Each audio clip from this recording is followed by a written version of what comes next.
up, it's talking Rasslin time. Pond Water and Amy, partners in crime. Dropping facts with laughs and trivia too. Pro wrestling tales coming straight to you.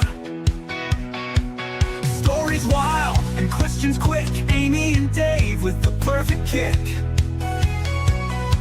Tune in every week, don't miss the ride. Rasslin knowledge served with pride. Talking wrestling, it's a wild ride. Dave and Amy kicking ass on the wild side. Grab a chair and join the spree. It's all about the wrestling fantasy. They rant, they rave, they won't behave. Wrestling fans, come out your cave. It's time to party and misbehave. Talking wrestling, time to go. Ring the bell and start the show. They rant, they rave, they won't behave. Wrestling fans, come out your cave. It's time to party and misbehave. Talking wrestling, time to go. Ring the bell and start the show.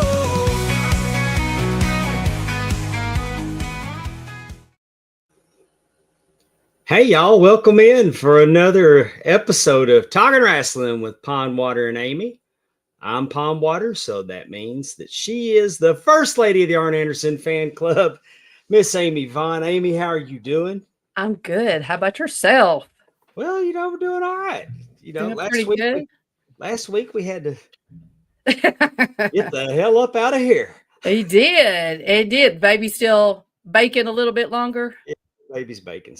Good deal. Good deal. She's Well, good. She's good. Everything's good. Good. Good.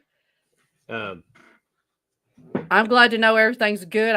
Especially, did you end up going there? Yes. You did, because Yes. Stephanie said it was an hour and a half away. So yeah, we were there. We were heading that way and went through Chick-fil-A and got the absolute worst Chick-fil-A I've ever ate in my life. Really? Shout out to you, West Monroe. Didn't even know that it existed. I didn't think that was possible. Was it just art? What was it? What was wrong with it? It tasted old. It tastes old to me, and I heard all this talk about them changing their French fries. Okay. They screwed those French fries up. Like they're all right, but they're not that great. Or whatever, using that instead of the vegetable. I think they went to a cheaper French fry. And really? I think y'all should have y'all aren't no bargain anyway. You should have just charged a little more for your French fries, because I think it was an admitted quality that they were stepping down in quality a little bit. And they're still good, don't get me wrong. But it was an ass sandwich for sure. And that is shocking. I've never heard that about Chick-fil-A. I know. And I do want to say, I miss you too, Allison Faye. We're going to light a candle for them, Amy, because you cannot be messing up the Lort's chicken. That's very true. No kidding. That's what's so shocking. It's the Lord's chicken. Oh, I miss you too, Andrew. Andrew said it at the same time. Did you? Oh, we definitely miss Allison Faye and Andrew.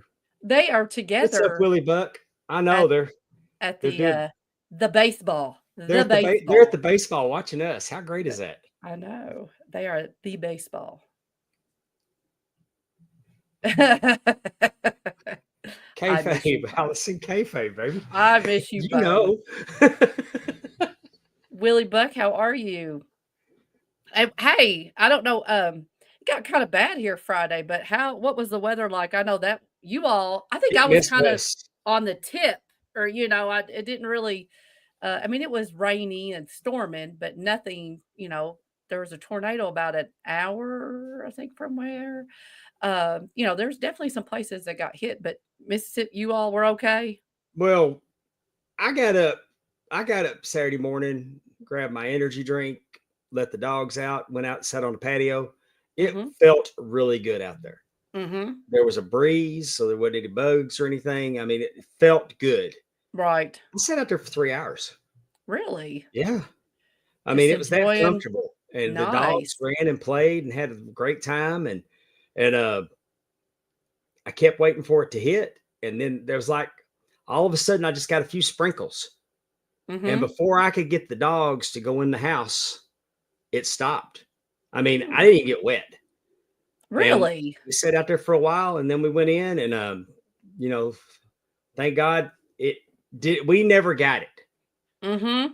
Had the winds kicked up pretty high for a minute, but it blew above us, it blew below us, and unfortunately for the people in Taylorville, Mississippi, 94 miles from our house, it Mm-hmm. was complete devastation. I saw the somebody did some drone footage. It looks like a bomb went off. I mean, it Tylertown, excuse me, Tylertown. Tylertown. I misspoke. In my mind, I had it. It's just I can sympathize. When that tornado hit my town about 3 years ago, 4 years ago now. It'll be 4 years in December.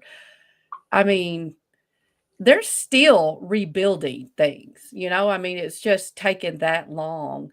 And I mean, it'll just never be the same because you can't put back historic buildings and things like that. And it was, I mean, it's well, it's rough. I knew it was going to be bad because my friend Scott, who is he's not. I mean, he's into travel. Hmm. He stays up on weather. I don't know if it's his hobby, his passion, or whatever. But if there's a disaster coming, Right. Scott's got to. I mean, he knows, and he knows weather patterns. He reached out to me and said, "Hey, y'all want to watch out this weekend? This is going to be bad." Mm. And my friend, I have a friend that lives in Huntsville that said that this same model was predicted in 2011, and they couldn't get gas or money. I mean, everything was down for over. So So did the models change? Like, did it miss your area or was it not it as hit all strong? around us, but it Just hit just all kind of, around? yeah. I mean, it was bad up north of us. It was bad south Mhm. of us because it came across the river. But it's like we were just we got to pass this time. Mm. Good deal. Good deal. I don't wish that on anybody. It was just, like I said, it really devastated our town. I mean, Willie's got uh, a birthday coming up Wednesday. Willie, how old are you going to be? You could ask guys. You can't ask ladies. It's not nice to ask ladies how Well, I old mean, they y'all are. anyway, so I don't even know why it hurts to ask. Like, watch this, baby. How old are you? Say 29. Isn't that 29. me too? Isn't that crazy? I mean, I'm not what you would call a mathematician, but Mhm. being since her daughter's 30, 38. Really, Josh? You're gonna be 51 on Friday? I did not realize that. I think I can say Hi, that. coach. I mean, I say this with peace and love, Josh. That's a hard 51, buddy. Oh, that's terrible. It Oh, I'm just having fun. In 2 weeks from today, if I can make it, I'll be 59. I know. I think, Josh's wife, Lynette, that's who keeps him looking young. She looks young. Yeah.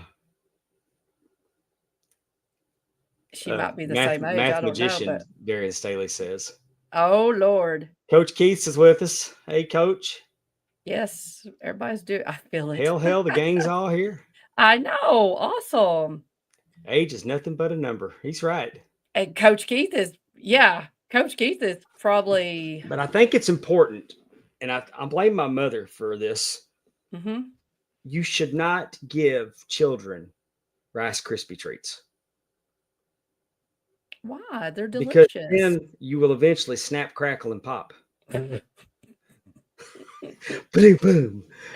Hey, I'll be clearing all week. Tip your wait staff.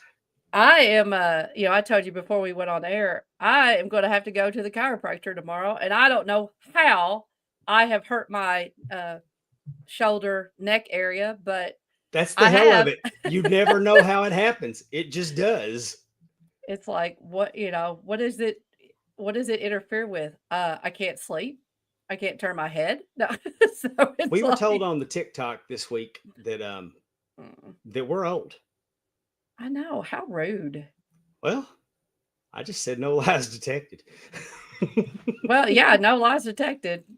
I mean, Think calling you're us old? old wasn't the worst thing they said. I know. You all need to go over there to TikTok, and y'all need to, No, uh because TikTok doesn't let you do that kind of stuff. oh, they don't? They just let you say stuff? Well, Like, they on the comments they hid the comments, suppressed the comments where I could see them, oh, and I had the option to let that comment go out. Um, oh. but they did give me an idea that if we and you were ever going to be a tag team, what our tag team name could be. What? The WWE Meat Riders.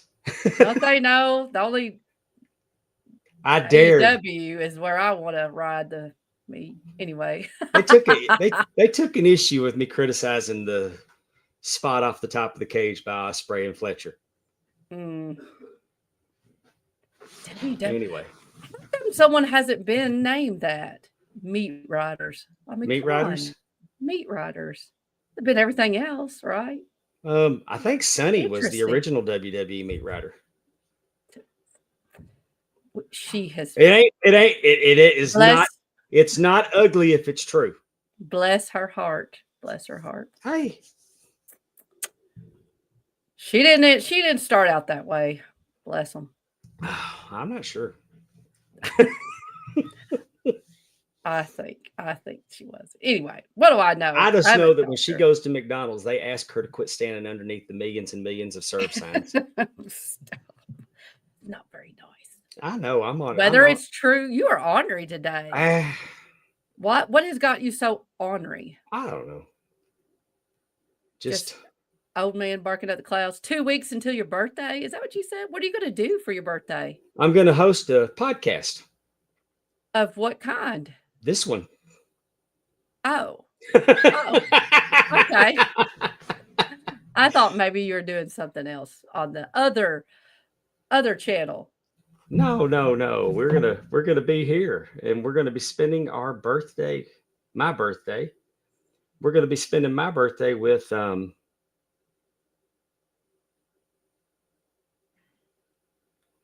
well, crap. Well, crap. I'm not familiar with their work.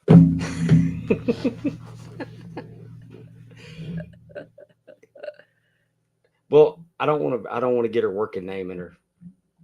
Yes, don't do that. Don't mess anything I up. don't want to say her shoot name. So People be like, what?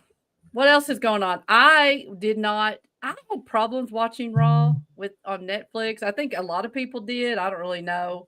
But did you watch it? Did you watch Raw? I did. How'd it go? What was it good? I slept through a lot of it. Mm. Yeah, we're gonna have AIWF Women's Champion Ava Potter on the show on my birthday.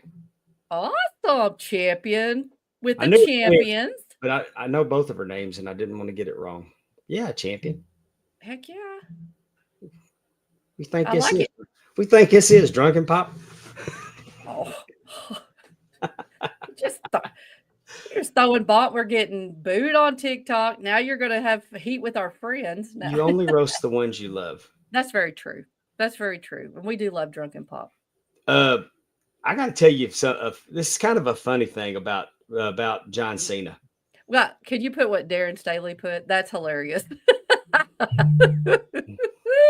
I slept through a lot of it. It's not a ringing endorsement. I was kind of thinking the same thing. That's hilarious. Well, I mean, did you watch it? Like, was it on different times of the day? I don't really know. I watched it on a replay. I was working Okay. when it was on live. Okay. And hey, I like that it's on Netflix, and it's a global company, and that they can go live on Netflix instead of, I mean, you might get the spoilers, but it's not because it wasn't on television. Right. And I don't know where it was broadcast, but SmackDown was on early the other day, because there were people that had it on their live streams on TikTok. They didn't have the video, and they wouldn't answer the question where they were watching it. So I don't know that it was that maybe they were on a satellite with a wild feed. I don't know, but Interesting. But anyway, back to my story about John Cena. Yes, I'm sorry. I don't think now. I'm not saying that John Cena is boring. Right. I'm just saying that when I sit in a chair and watch wrestling, I tend to fall asleep. When I sit in a chair and watch anything, I tend to fall asleep, and I always have. Right. But it seems coincidental that I always would sleep through the John Cena promo. Like, I don't know what it was about John Cena and Stephanie laughed because it happened all the time where there was a pattern. Mm-hmm. So last night, John Cena, we're watching it, and John Cena's cutting his promo, which I went back and watched, and I thought it was a hell of a promo. I think he made a kid cry. And anytime somebody makes a kid cry, I'm for it. But I'm for it if a wrestler can do that. I understand what you're saying. But what I'm saying is that we're watching it, and John Cena's on TV, and Stephanie looks over at me. I love the puppies. It got all over her. It got all over her because I was out like a light, and I woke up and she said, "You slept through Cena." Did she wake you up, or do you wake up on your own? I wake up on my own. When my arms are crossed like that, my hands will start hurting. My arthritis starts acting up. The dogs will jump like Fritz. When Fritz is the one on the top of the headrest. Yeah. My nuts are normally his landing area. Oh. I don't normally wake up good when I'm napping with the dogs. I mean, Bucky's got me pretty well protected right there. That's what I was going to say. He's got you protected, but yeah. Fritzer up there's a year old. He had his birthday on the 16th, and if I would have been heads up when we got him, I would have named him Austin instead of Fritz. Oh, look at your baby. I love it. But I fell asleep. But I went back and watched it, and I thought it was pretty good. The whole show or just the promo? I thought the show was. I mean, it's all right. What happened? I don't know if I like what's going on with Rhea, that she can steal the contract and put her name on it, and Well, I mean, Becky Lynch, went into the Royal Rumble because someone, they have a history of kind of doing some wonky stuff. So tell me about it, because I don't know. I did not watch it. So I couldn't watch it. I tried, but it didn't work. So. She was going at it pretty good. She was jawing with Bianca during the contract signing. The contract signing that they always have to set up these kind of things, because we don't know they're all under contract and they're going to show up and wrestle wherever they're supposed to. 100%. Contract signings, I hate them. I've always hated them. I'm going to continue to hate them. They're as useful as tits on a boar hog. Anyway. Now, you can't say the one between Hulk Hogan and Andre the Giant. That was magical back in the day. We didn't know it back then.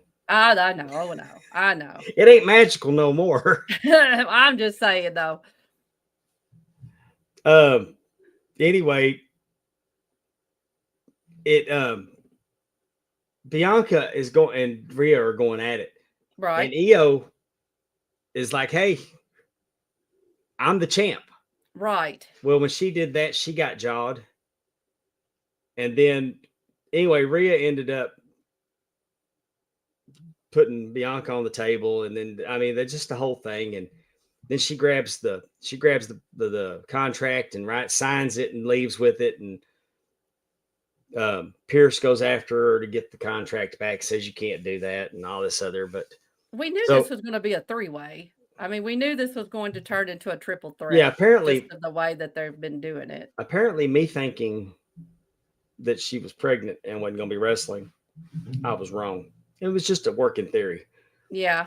Well, it was a good theory until she started. Because it made no sense. But I guess the story is we're going to disrespect Io Sky as much as we possibly can. And then it'll be interesting. Because this is the second time I've seen her have to step up and remind them that she's the champ. Right. No, you're right. And it's going to be interesting to see, does she lose it and be like, well, see, it's true, you are nothing, or is she going to keep it? It's interesting. Yeah. But I guess that's how we get to the three-way. Well, she signed it, but it's really her contract, so we'll just have everybody, To me, it seems like that's how they... And Karrion Kross is playing mind games with AJ Styles. And I've noticed that whenever Karrion Kross is playing mind games with somebody, he does his hair like theirs. Interesting. I did not know. Okay. Okay. Yeah, I just something I've noticed. And then for the main event, we had Braun Breaker defending the Intercontinental title against Finn Balor, which I thought was a very, very good match. And where were they? Finn Balor in his home country? They were in Were they in Brussels? Brussels. So they were in close. Brussels. Hey, that crowd was incredible. The crowd was, you ought to go back and watch it for no other reason than the crowd. In the crowd. They were singing. I love singing it. At Cena. When they get on that, when they, when they would go to England, London, I mean, that crowd would. The Brussels crowd, I mean, when the yeet. Yeah. Yeah. And he almost broke his neck diving out of the ring. Oh gosh. He hung on the top rope and went, but he got up. He got up and got back in the ring because the next spot was with Gunther. But oh, man, really? Brussels sprouted. Darren Staley, you comedian.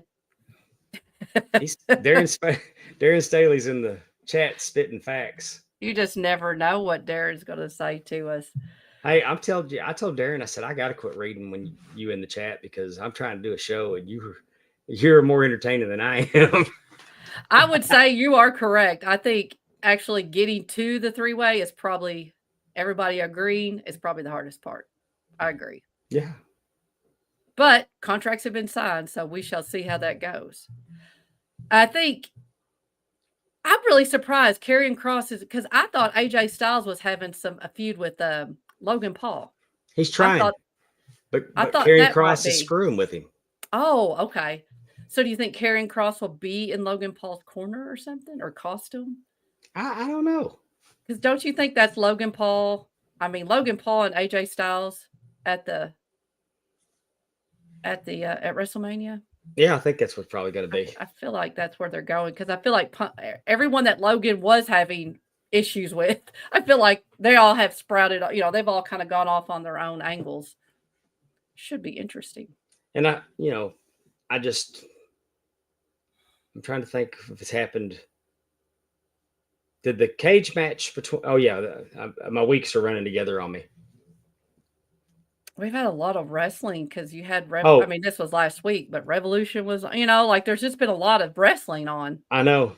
We're going to jump back in and redo our trivia from last week. Yes, let's do that. But before we do that, we need to address a little sad news in the wrestling business.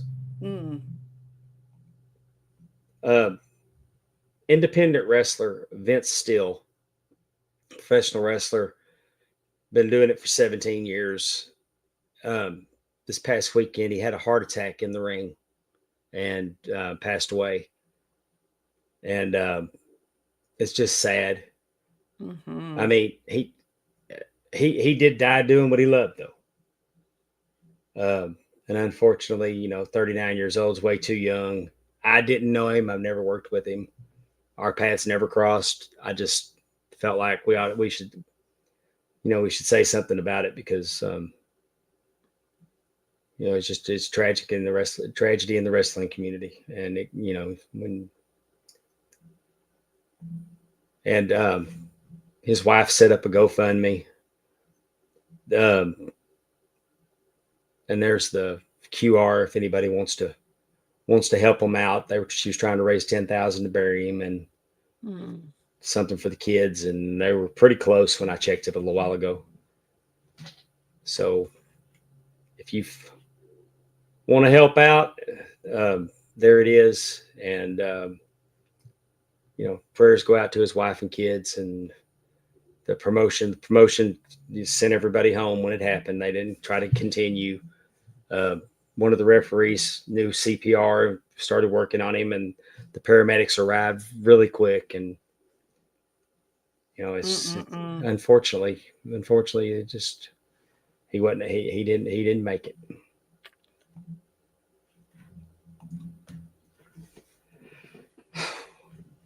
Definitely thoughts and prayers. That's tough Yeah. loss. 39 years old. I'm assuming his kids and family, I mean, they might have been there watching and, fans, different people, friends he just saw. So like you said, it's just very tragic, very sad. Yep. All right.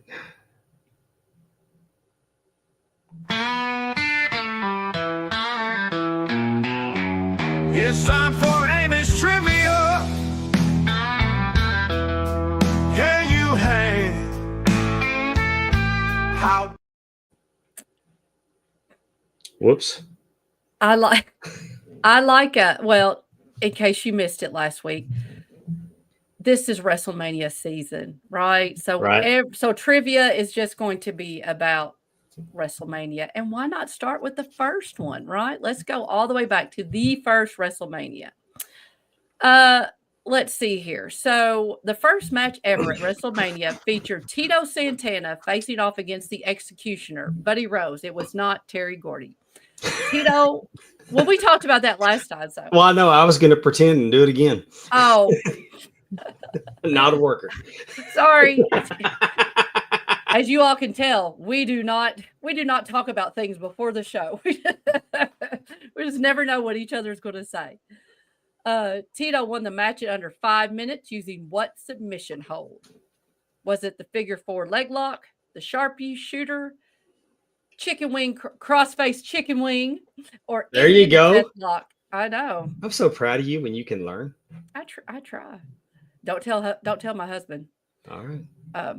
It's just no fun that way. What do you think? What do you think the answer is? What did Tito Santana win? I'm going with Anwar with the figure 4 leg lock. You're very smart to go with that because Willie Buck had it too.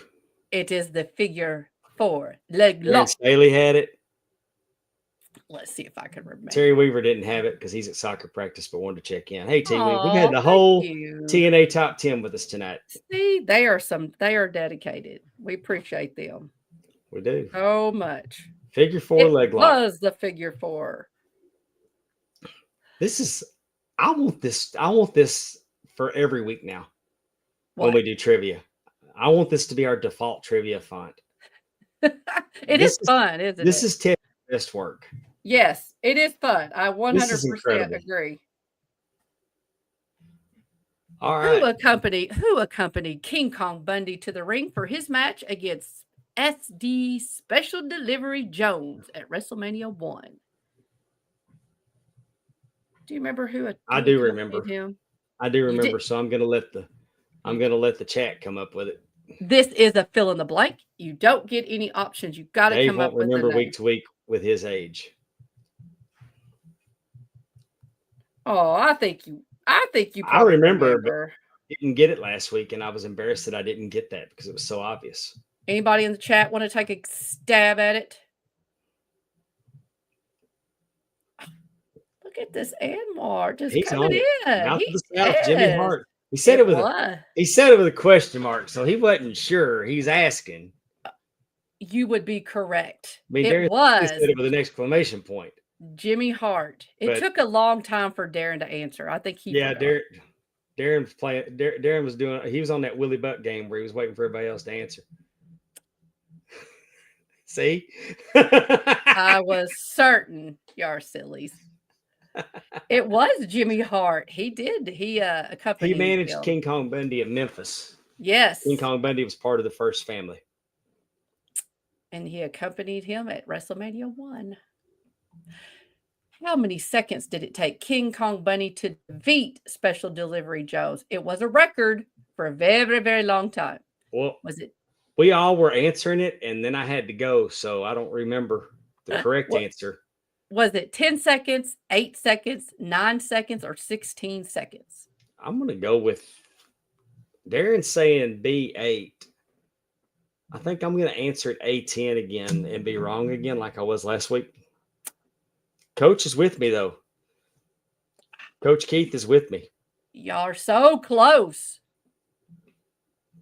It was 9 seconds.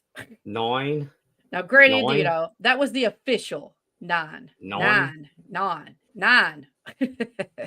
Oh, That was the official answer. all right. Or official count, 9 seconds. Moving along. In a In a quick quick. Oh, go ahead. you can No, read this it. is this. No, this is. You're screwing this cat. I'm just holding its tail. In a quick and exciting match at WrestleMania 1, who defeated Matt Bourne? Was it Randy Savage, the Dynamite Kid, Ricky Steamboat, or Jimmy Snuka? Oh, Matt wow. Bourne. I did not know Matt Bourne was on the WrestleMania 1 card. He was. I don't remember it. He was not Doink at the time. Coach Keith says it's Ricky Steamboat. Anwar says it's Ricky Steamboat. Adam Murdoch said it's Ron Edwardsen.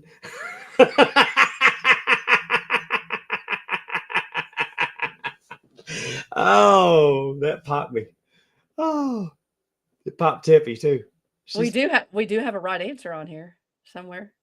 What do you think, Dave? I think it was Ricky Steamboat. And the answer is it was Ricky Steamboat. Very good. I went with the expert panel. Coach Keith knows. I mean, that's a true story. I watched Coach WrestleMania. Keith knows. I honestly don't remember Ricky Steamboat or Matt Bourne being on that show. I think it's probably because it was. I mean, it's. Yeah, but Ricky Steamboat. But Ricky Steamboat's not. I mean, I would have. Both those wrestlers. I bet it was a hell of a match. I think it was. I think it was like second or third on the card. You know what I'm saying? I mean, it wasn't. It's not like it was today. Again, it was. I mean, King Kong Bundy and SD Jones, and I guess it was third because I think King Kong Bundy was second, right? Yeah. I could look and see. Next question. But I remember. I remember Wyndham and Rotundo.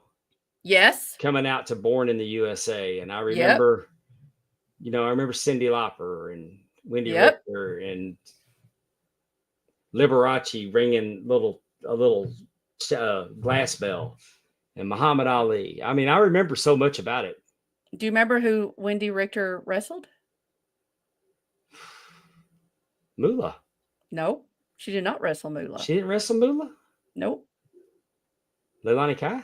It was Leilani Kai. Moolah was there in her corner, but Leilani Kai was the champion. Isn't that funny? How you just, All right. How did the match between Brutus the Barber Beefcake, now granted he wasn't called the Barber at this point, but and David Sammartino end? So Brutus Beefcake and David Sammartino had a match at WrestleMania, okay? Or did they? Brutus pinned Sammartino. Both men got disqualified. Sammartino pinned Brutus. This match never took place. So am I messing with you and just threw some names together? Darren says that both men disqualified. If I was going to pick, there's no way that Sammartino pinned Brutus. I think this match may have not taken place, but I didn't remember Ricky Steamboat either. So, but Coach Keith and Darren are both saying B, so it's both men got disqualified. You all are correct. So what happened is that Brutus Beefcake was with Jimmy Valiant as his manager. Right. Bruno came out with David. Well, Jimmy Valiant hit David, body slammed him, which caused Bruno to interfere to end up causing both of them to get disqualified. Yeah, they were. That was it. That was it. The kind of giving David a little something to get Bruno there. I had almost forgot about that. I remember now Jimmy Valiant getting involved. Like when I saw the question, I was like, I'm like you. I don't remember this match at all. But now I remember. Now that you've said it, I can remember Bruno being there. And yeah, they had a big show in Pittsburgh this past weekend that was about dedicated to Bruno. And I saw that. Stan Hansen was there, and I saw that. And, I saw the cutout of Bruno, and he was standing by it. I mean, from what I heard here, they sold out, and it was a big deal. I mean, it's kind of like Ric Flair's last match. I mean, Bruno was over in Pittsburgh.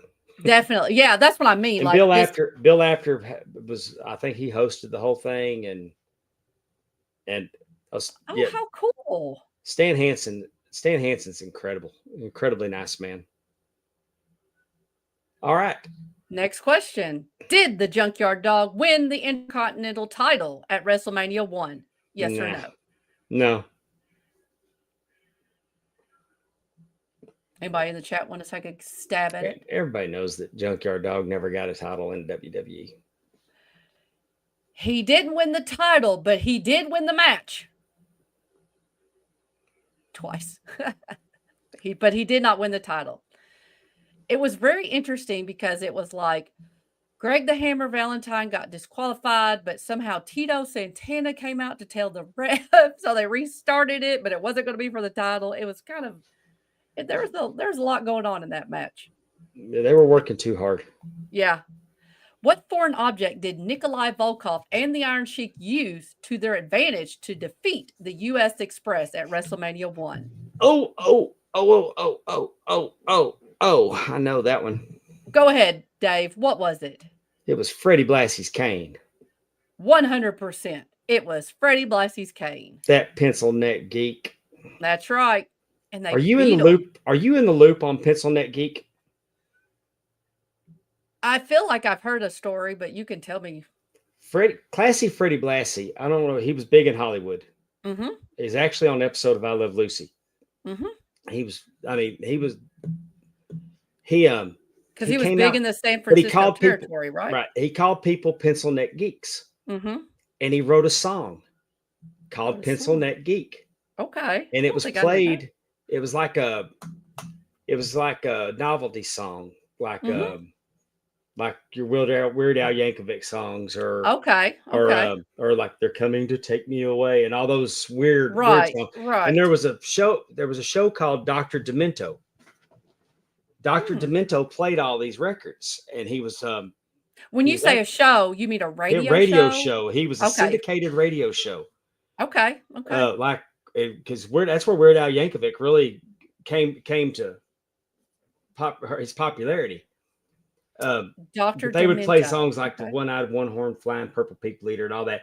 But he wrote Pencil Neck Geek, and I remember and I knew Pencil Neck Geek and put it together when I saw Freddie Blassie on WWF.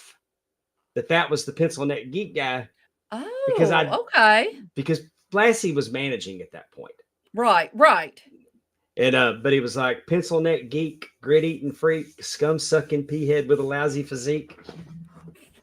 And he went with Pencil Neck Geek, huh? But he called everybody a Pencil Neck Geek. I love it. That's true. It's not like today where he could cuss them out and right. Well, yeah. And he said it, and like you said, he used it in a way that was very disparaging. No, very disparaging. Speaking of calling people names and stuff, do you know what the one thing that Vince McMahon absolutely hated for anybody to call anybody? No. A prick. Prick. Yeah. I think Brad Maddox got in trouble for calling somebody a prick, and JBL got in trouble, but not as bad as Maddox, because he called Shawn Michaels a prick. Was that on JBL? Did he tell that story? Okay. I was like, I would not have thought that would have been, I mean, that's the line. You call somebody a prick, and that's what Vince doesn't like. Did he say why? Did he say why I didn't like He just said that he didn't get it either. He thought because they did a lot worse. Right. He just didn't feel like that was an insult, I guess. All right. Finish the match title from WrestleMania 1. Andre the Giant defeated Big John Studd in a blank body slam match. Was it a $20,000 body slam match? $15,000? $10,000 or $25,000 body slam match? I think I know. But you got the two choices on there, and now I'm confused. Oh, wait a minute. I know if Coach Keith is right, I'm wrong. Interesting. Adam Murdoch said he also despised people that sneezed. I heard that too. That's crazy. Everybody think it's 20,000. Interesting. I heard that he had a real issue with women that were unable to sign their name on an NDA. But I digress. Oh, What? That's the worst thing I've said this episode. I was going to say, such a truth teller. I'm showing out a little extra tonight because we're on Instagram for the first time. Oh, hello, Instagram. You know what though? I remember this match. Remember it was all in the little blue WrestleMania or WWF duffel bag. Yeah. And he threw it all out to the crowd until Bobby Heenan grabbed it. That's right, and took off. I'm with Anwar. I'm gonna say 20,000. Oh, all of you all so close, but so far away. Not really. 15,000. Same difference, right? Coach Keith knew it. I shouldn't have doubted Coach Keith on that one. Never doubt Coach Keith. Not about old school wrestling, I would say, Coach. Because he knows. He knows. Let's move this thing along because our guest is in the waiting room. Which of these ladies was not involved in the WWF women's title match? Was it Mae Young, Wendy Richter, Cyndi Lauper, or Leilani Kai? Who was not involved in the WWF title match? I think we've already told this one. We kind of did. Conversation. So who is it, Pondwater? Coach Keith got it. It's Mae Young. Very right. It was Moolah was in Leilani Kai's corner, not Mae Young. Is there another one? I don't remember. I don't either. Yeah. Okay, this is probably you were just overachieving on trivia. I know. It's WrestleMania. One of the greatest tag team matches in WrestleMania history. Hulk Hogan and Mr. T defeated Roddy Piper and his tag team partner. Who was the Hot Rod's partner? Was it Jimmy Snuka, Cowboy Bob Orton, Paul Orndorff, or was it Muhammad Ali? What do you think? Oh, I don't think I know. What do you know? I know it was Mr. Wonderful. It was Mr. Wonderful. Cowboy Bob Orton was at ringside. That was their Ace Orton. Very true. Very true. Is there another one? Muhammad Ali was the referee. Yes, he was. Is there another question? That's all. Okay. I do want to say that this particular trivia questions came from Free Trivia online. They do a great job. If you ever need some trivia questions, they have a lot over there to offer. And I saw that for WrestleMania, and I was like, "Ooh, I'm going to take that." So I got a trivia question for you. Okay. Who makes wrestling belts for AEW? Probably one of the coolest people I know. Right? Yeah, they would have to be. And let's bring him in right now, my good friend Ron Edwardsen. Hey, Ron. Hey, how are you? How you doing, man? I'm doing all right. It's my first podcast. I feel like Really? I'm too old and too ugly to be on camera, so I tell people no. Well, hey, we were told we're too old too, so you're in the right group. So anything involving Super Dave is okay with me. That's my buddy. How cool. So how long have you known? We call him Pondwater. So how long have you known Super Dave? Let me see. What would that be? About 2015, I guess. Yeah. So was this a belt group or like you saw? Yeah, I mean, well, we've known of each other for a long time, but I think we're just, actually having conversations and becoming friends. It was 2015. Cool. Yeah, Dave was quite the elitist back then. And that has changed. Okay, that's interesting. I didn't know that. So he's much more open now. He ran in circles of less desirables, and I had to convert him to the good side. Oh, okay. Well, we have you to thank. Thank you for that. I don't think it's thanks to me, but Dave's a great guy. What do you have we just all kind of, most of us all grew up and quit being silly. You did? Are you implying that I've grown up? Well, I mean, the big joke was that I was implying that I had. I was going to say, I didn't know any growing up had happened, but I do see something really cool in the background. You look like you got a hot rod, and is that Hulkamania behind you? And a boa? I was always a hot rod fan, more so than Hulk Hogan. Everybody seemed to like Hulk more. But I always went for the heel, the Piper with the mic skills, and I think he's probably the number one influence for a lot of people on the indies that say, my favorite, blah blah blah. I get my mic skills because I want to be like Piper. And Hulk Hogan's great. Don't get me wrong, but I always go for the villain or the underdog. I like it. So is your shirt signed? I can't really tell. I'm sorry. Oh yeah, both of those are signed back there, and then Awesome. below them is actually the American belt that there's only 2 copies of. One belongs to MJF, the other one belongs to me, and then Max was nice enough to sign it for me at a local event. So how did you get into belts?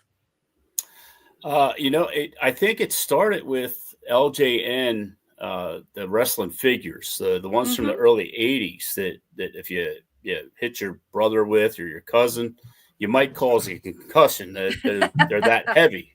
And I decided to dig out an old box, and I found those, and I started to fix the scrapes on them. And then I said, well, you know what I'd really like? I'd really like a wrestling belt. And I bought a couple of replicas from WWE shop, and a certain belt group. We won't go into that. They said, "Oh, they're replicas. They're garbage." Basically. And then I started to look into some other belts, other options. Then I got a couple of re-leathers done, and I didn't really care for what I was seeing. And this particular re-leather guy said, well, if you think you can do better, go ahead and give it a shot. So I was like, okay, I'll do that. And then, a little while later, I got help from a few people, but it's a very closed circle of people that do belts, and they don't want to really give up any information. Yeah. So there's a lot of trial and error. And I made my first belt. It was pretty decent. And sure enough, 3rd or 4th belt in, people were saying, hey, can you re-leather for me? And I said, sure, why not? And it covered the hobby. It covered the hobby. Okay. So what year do you think that was, roughly? That was March of 2015. Okay. So cool. So for 10 years, you've been doing that, and you're covering your hobby, I guess, but you're doing it full time now, right? No, I do it part time, but I do it, for my biggest client is All Elite Wrestling, and then Ring of Honor, and I really love a local show, MCW, Maryland Championship Wrestling. I do everything from design to the leather to the painting, everything for those promotions, because they're the ones that gave me my break. Cool. And my trivia is no. Oh, wait a minute. Did you kicked them off? There we go. MCW. There you go. Yeah, Maryland Championship Wrestling. You've done several belts for Maryland Championship Wrestling, haven't you? I've done their whole roster now. Yeah. I mean, here's his tag belts. We'll just go through this. I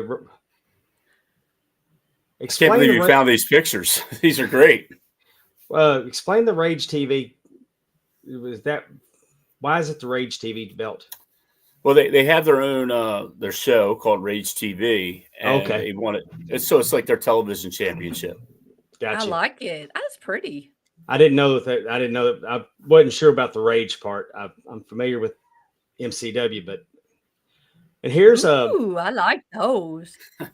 Where are you finding these pictures? Belt. These are great. I know. I love that American belt. That's really nice. That was not a fun belt to paint. I'll tell you that. Oh, I bet. That'd be stressful, I think. I like it. Just to make sure. No, I do too, but I feel like you'd want to make sure it's my perfect, favorite version of that belt. That's really cool. How many versions are there? I don't know. Well, you got the international. You had the international. You had the Atlantic. Oh, you're talking about the design. All Atlantic. Yeah, the design. I thought you meant that actual belt. That's the reason why I was like, well, how many times have they No. I'm sorry. The belts they've used in that style, that's my favorite one. I got you. I understand now. I misunderstood. I agree. That's a great belt. I love anything American. How do you come up? I did the leather on this one, but I don't get credit for the design. The design on this one was actually done by Andre Dorsey for Dan. And Dan did the first leather. I did the second leather and refurbed the belt.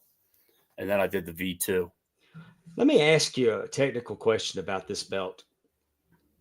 Does the weight of those plates, the what do you call the little circles that are on all four corners of the plate? They're bigger than a grommet, but what would you? I would call it a concho. Okay, concha. Was that challenging with a belt that heavy?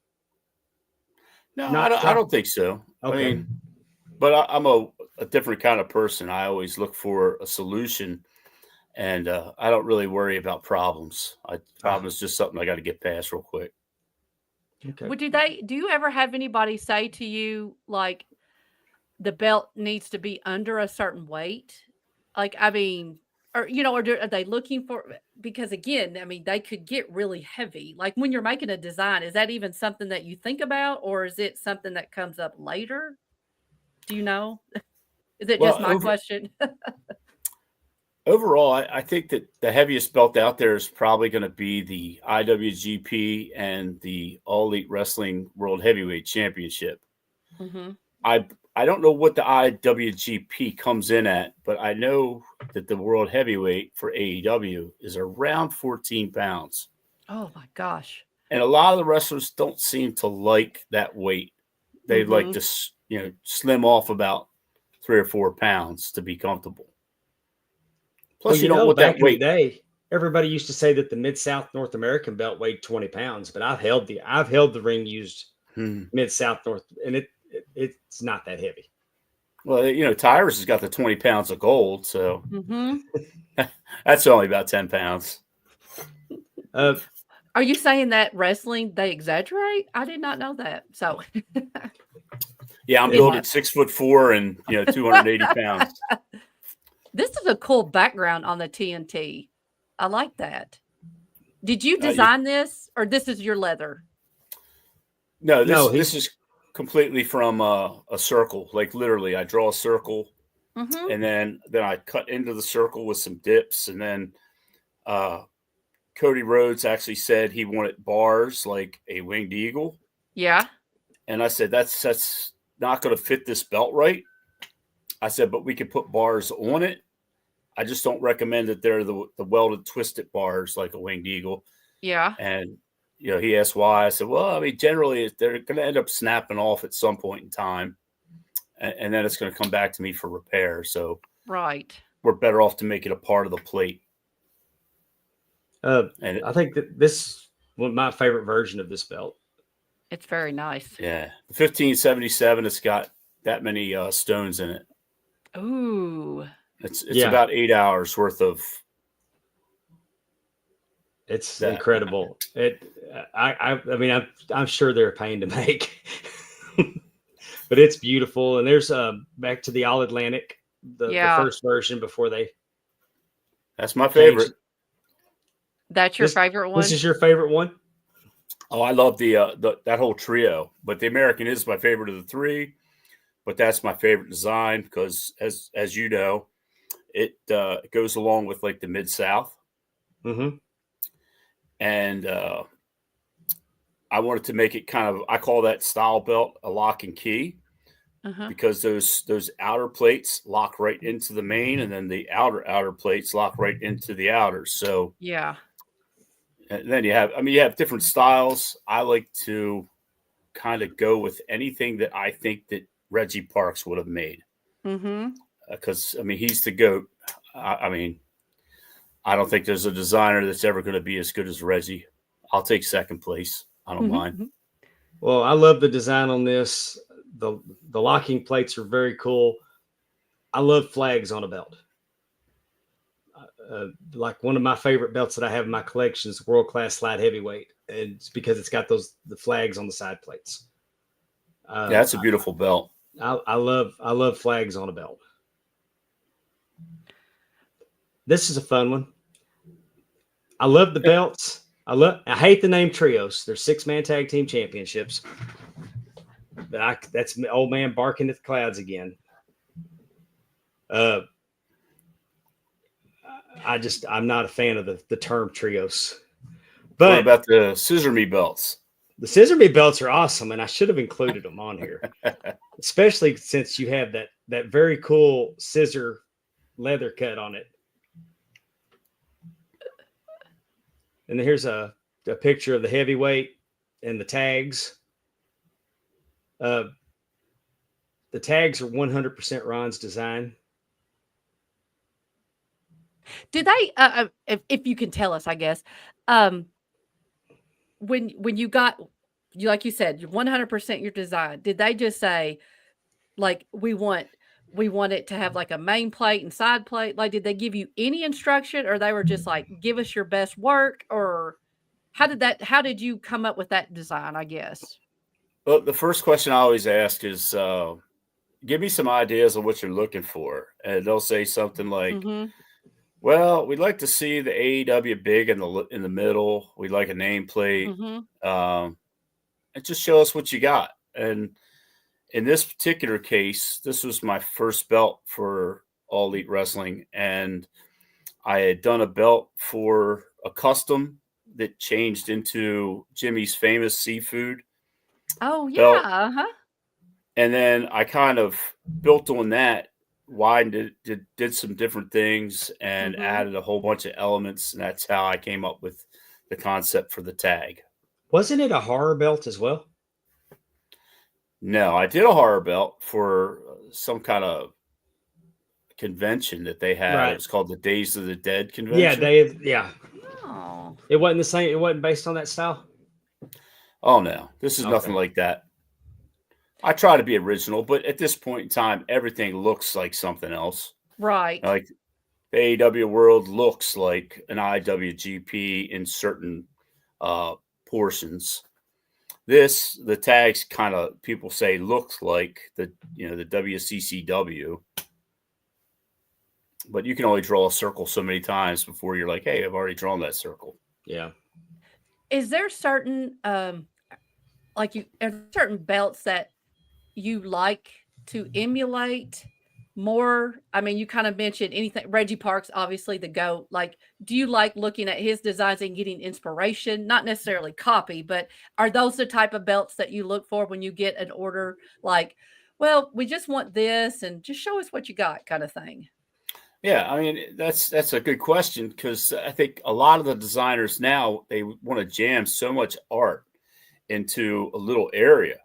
Whereas you look at one of the best belts ever made would be the Intercontinental by Reggie Parks. It's so basic, but it's so beautiful. And it's been around and a fan favorite since, I don't know, like 1982 or something. You can't beat it. Right. Let me ask you, just on your personal preferences of belts. Do you prefer a gold belt, a nickel belt, or a dual-plated belt? I think it really depends on the title. Like, I think dual should kind of be reserved for your top championships. Like, I compare the TNT to the Intercontinental. That's a top championship equal to the world, in my opinion. So the TNT, the worlds, I think that they are entitled more so to a dual plate or a gold. Whereas when you have a secondary title, like the, I guess like the Ring of Honor, they didn't want those really to be as high up. Okay. I mean, I don't know if that makes sense, but they were doing these nickel belts for so many years for Ring of Honor that it made sense to pay homage to Reggie and the originals without, stepping on what he had done. Right. I love those belts. Yeah, I just love a nickel belt. And then I like dual plated second, and then all gold belts are my least favorite. Like my Winged Eagle that I have is all gold because that's the one that Rick had. We all know that if Rick didn't hold the Winged Eagle, I wouldn't own a Winged Eagle. I mean, that's true. But the dual plated one is personally to look at is my favorite version of it. So, we got the TBS. Do people come to you, just real quick, I'm sorry, about the plating? Like, do they say, I want gold plating. I want nickel. Like, or do you suggest? I guess it just depends on what they're thinking and what they want. I know you like doing it, like you said, kind of have it this way, but do certain people? I mean, I guess. Is that a big preference for people? I guess is what I'm trying to say. Like that is one of the things that they come to you and say, I want it gold plated, I want it nickel, I want it, or is that something that you even have to bring up to them? I would Does that make guess sense? Let me guess. I would guess they're more concerned about the paint and you actually have to ask them about the plating. No, actually, most people know what they want, or they'll say it's strange because on the first belt, they'll nitpick it to death, but then they'll come back and it's a celebrity I'm thinking of right now. And he's like, I don't know if I want dual or if I want gold or if I want nickel. And I was like, let's go all gold with it. Mm-hmm. And the first belt he fought me on, but the second belt, third belt, and fourth belt, he was just like, yeah, sure. Just, hey, Ron, whatever you think looks good, go with it. Yeah, I would think, yeah. That's interesting. The first one, they're always more afraid that you're just going to come up with something bad that they're not going to like. Once they see what you're made of, they're like, hey, go with it. Do they come to you and say, like, I want the plating from this belt and I want this design? Like, do some people come to you like that? Like, I want, like, they have 4 or 5 different designs off of different belts and I want you to mesh that all together. And you might have to, I guess, talk them out of it, I guess, or see how it works. I would probably say I'm probably not the guy for you when it comes to, I guess, something that I don't think is going to fit. Right. That I guess an arena that I would be proud of. Like if you want me to make something really weird with that I just don't agree with, I'm just going to be like, nah, that's going to look terrible. I won't do that. I gotcha. Well, that makes sense because, like you said, they're going to say this is, made by you, and you don't want it to be like, you just don't do everything everybody wants because it may not look good. Well, I mean, go, buddy. Sorry. Producer question. Ooh. Your signature's on the main plate. Do you put your signature on all your main plates? I try to. Sometimes I forget, but I try to remember that. I noticed it and it didn't strike a chord to me, but you've learned that my wife's very inquisitive. She should have just got off the microphone and asked you. I like that though. So usually has it on the main plate. Yeah, I mean, you want to sign your work, and ideally, I'm starting to put years on there, so that in the case of somebody, my ultimate goal is to eventually have a belt in the Smithsonian. Oh yeah, cool. And that way, I know it's silly, but that way my name will live on for hundreds of years. It is not silly at all. So it's almost like now we're gonna have to play like Where's Waldo, like looking for the name on the where's his name on the belt. Those are one of my favorite designs, the Ring of Honor 6-man. So I just love the leather. I mean, for as great as you are at your belts, and your belts are beautiful, Ron, I don't know that I want, when you leave here tonight, anybody that listens to us, I want them to understand just how talented you are at leather. Like, I regard you as at the very top of the leather of people that do leather. I mean, I appreciate that. It's a lot of time goes into it, and I hope you take this as the compliment it's intended for. That I think the world of Dave Milliken. I always say that you and Milliken are 1 and 1A. And I say that in the same vein that I say that Ric Flair and Shawn Michaels are 1 and 1A. I think that your leather's incredible. And I'll show my belt that I have here that you re-leathered for me before we get done. I think it's impressive if you've only been doing it for 10 years. Like you have. There you go. Imagine what it's going to, oh, Lordy. I forgot about that belt. That's not a color that you see on belts very often. No, but it's perfect for them. And the leather cut with this trios belt with the catchphrase, and this isn't like a shop replica tribute belt that WWE comes out with. This is when they sold these are they're numbered. They're numbered. They're the real deal. They're made by Ron. They were put out there the same exact quality as what they put on television, which I think was a heck of an idea. You happen to have the concept drawing that I don't remember which one of the Acclaimed drew it, but he sent me a picture of a circle with two ends and just the strangest little V cut. And I was like, what is that? Like, oh, it's scissors. He wants the belt to scissor. I was like, okay, let's work with it. And then we came up with this. I think it's great. Darius Staley wants to know, what is your favorite Crockett era NWA belt if you have one? You know what?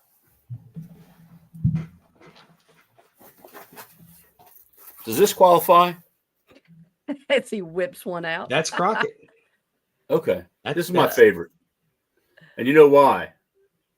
Because Roddy Piper had it. You got it. That makes sense. So, if I may ask, what does this one qualify? Uh-oh. Yeah, and me and you we talked about this. That's the belt that made me a belt mark.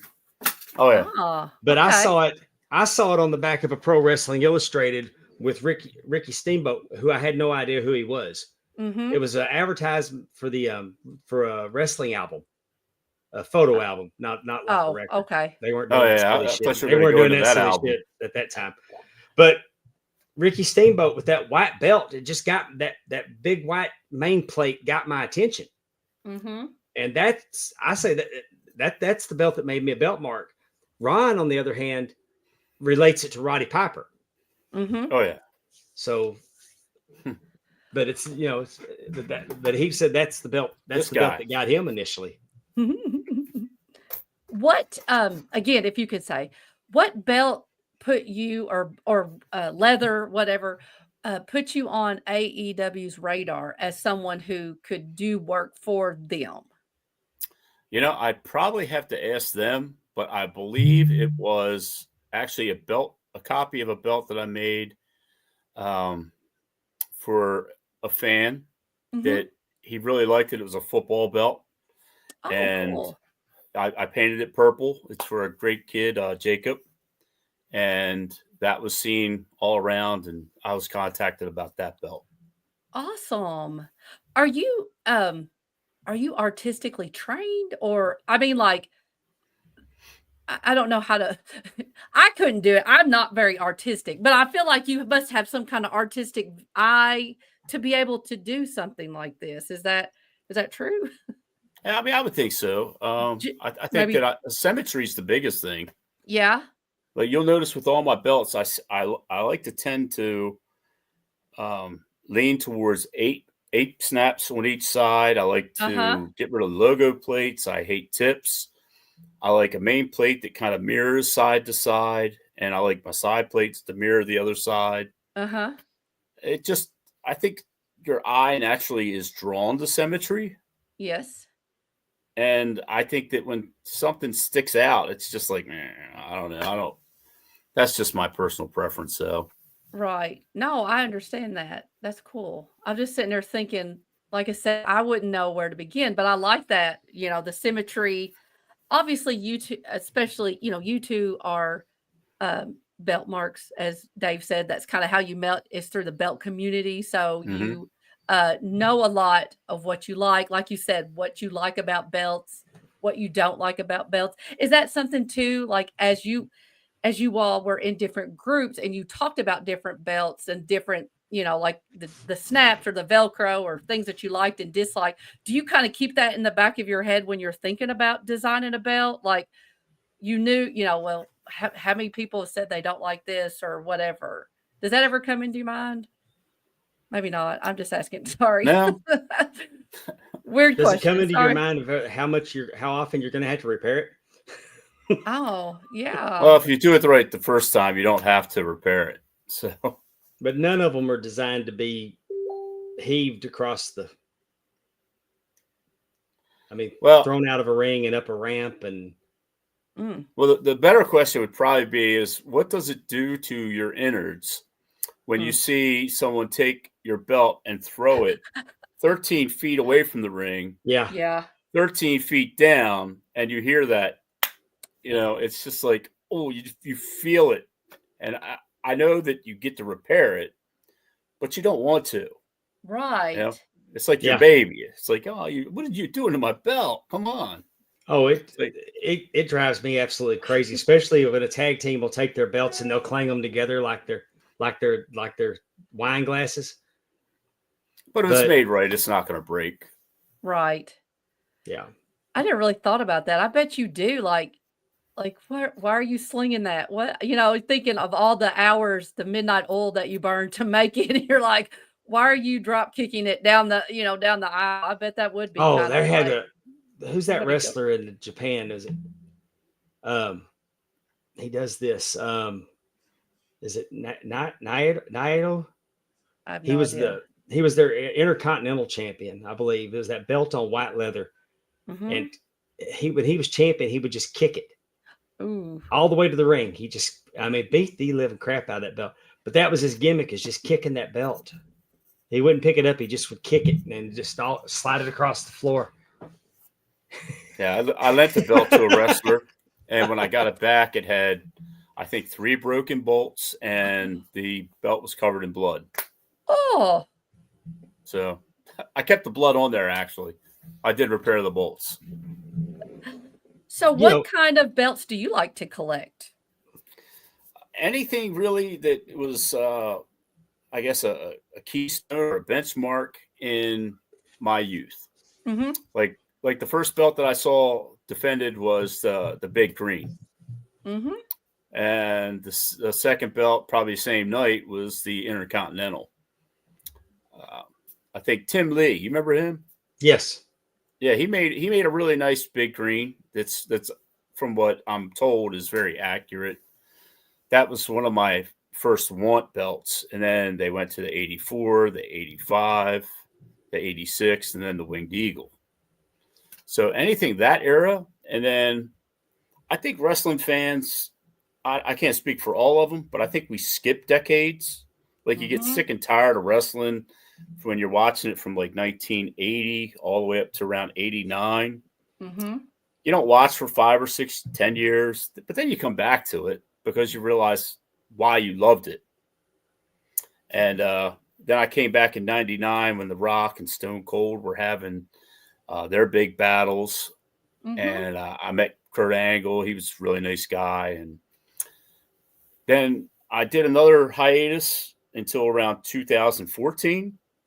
So I really do like the WWE Network logo. I just wish they wouldn't use it for 15 belts. Right. AEW, I got to say, I'm really proud of the fact that they want every belt to look like its own belt. And I've heard things like, well, the international, the world, and the tags, they don't look alike. They should probably look more like each other. I'm like, the best Triple Crown ever was the Winged Eagle, IC, and Classic Tag. And they look nothing alike. But they're simply beautiful. That's what I strive for every day. Hey, over in the chat, y'all keep those questions coming. We're highlighting them, and we will get to them. I'm just not going to stop and interject into the conversation, but we will get to your questions, and we appreciate them. I don't want y'all to think we're ignoring it.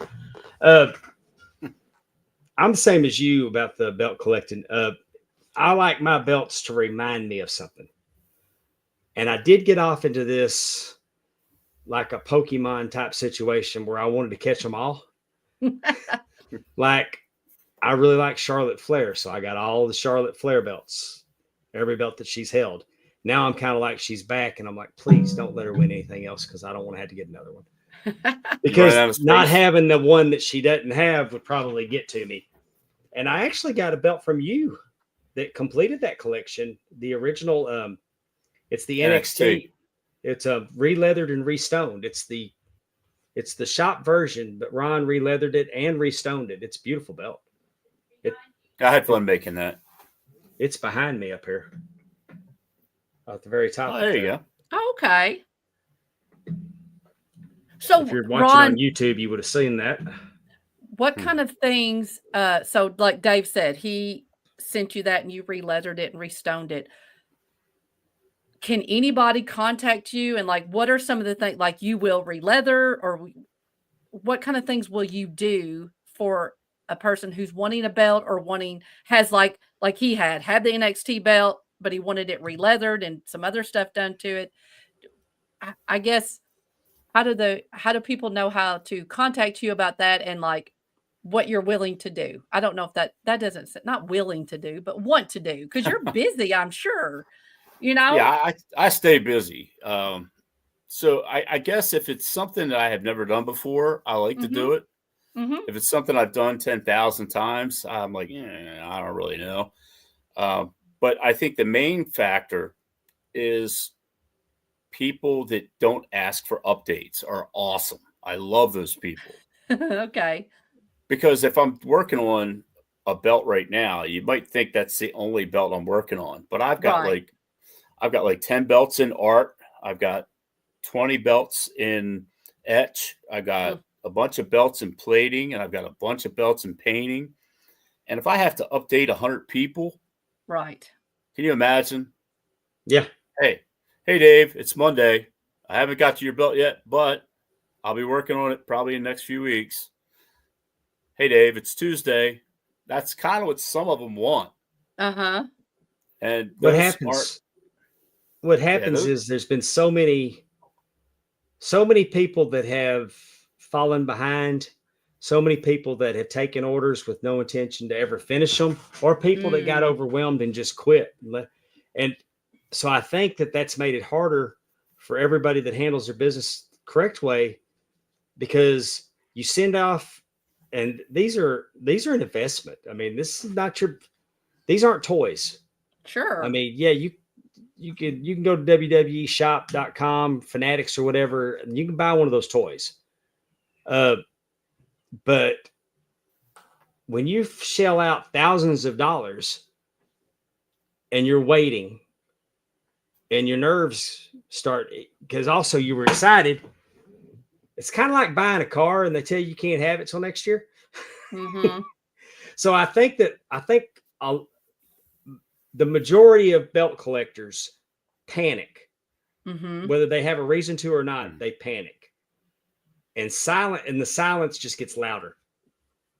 And I think that's why then they become a colossal pain in the ass. And some people get it, some people don't. Yeah, that's exactly right.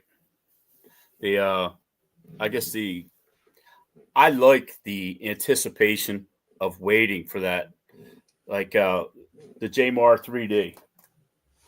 It was the last belt on my list.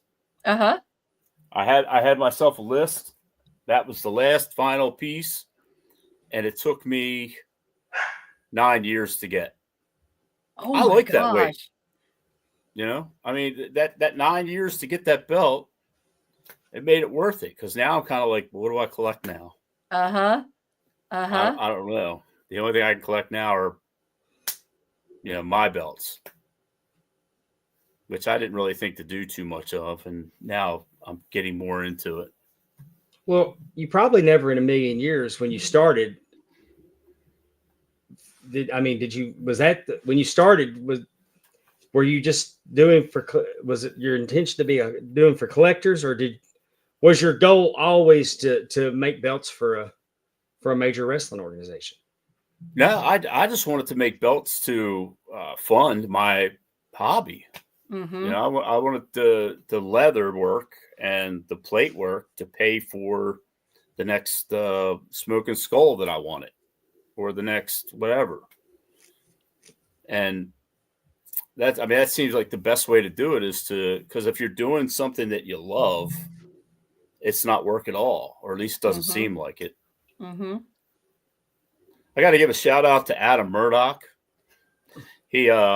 Adam sold me my first classic tag replica belt, and he shipped it to himself.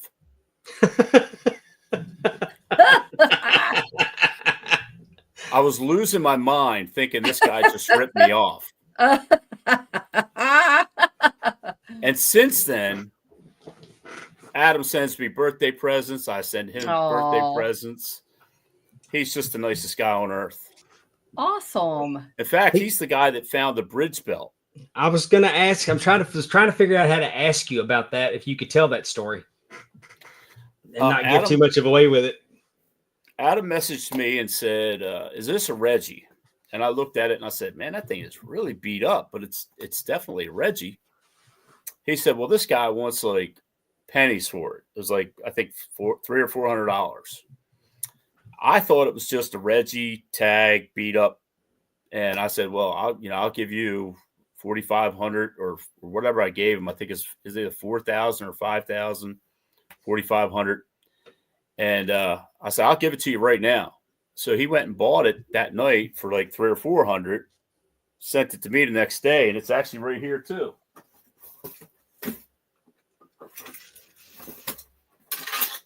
Once I got this belt, like you see, the leather is absolutely falling apart. It's dry rotted everywhere.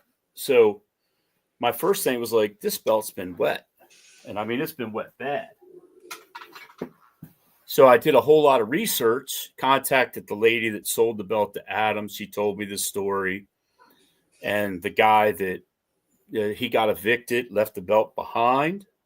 Asked her to go get it. And for whatever reason, she decided to sell it. But the guy told her the story of how he fished it out of the bridge when they threw it in the water. Amy's getting it. Amy's getting it, but we're probably going to have to draw the picture for everybody else listening. So the belt he's talking about was thrown off a bridge by Stone Cold Steve Austin. Right. We were led to believe that he threw the Intercontinental title off the bridge. But they used an old tag belt. And this guy goes and fishes it out of the river. I love that part. It's just crazy that was it. That is a historic wrestling belt with a hell of a story on how he got it. And I think, I got offers, but I'm like, no.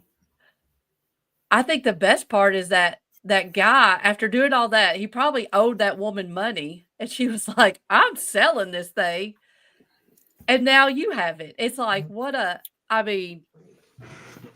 that guy's doing these days. No.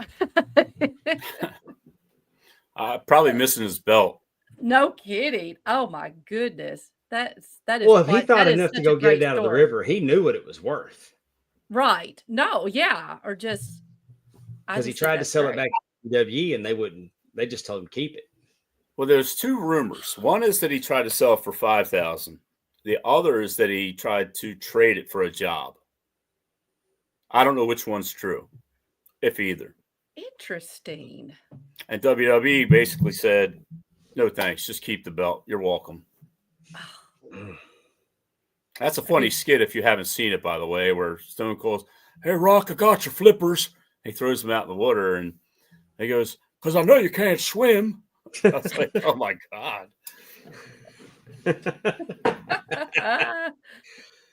That is so cool. Yeah. I mean, I can only imagine the look on your face when you actually got it.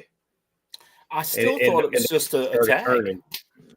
I was just like, man, this thing is really in bad shape. But, the more I looked at it, I was like, leather doesn't dry rot like this unless you've soaked it.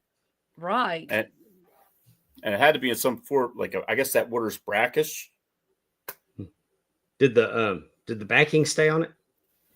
The whole thing is if I mess around with it too much, it's the backing's on it, but it's actually holding some of the front together. Hey, you saw that plate's just ready to pop off there if Yeah. if it's handled incorrectly. That's the personality of it.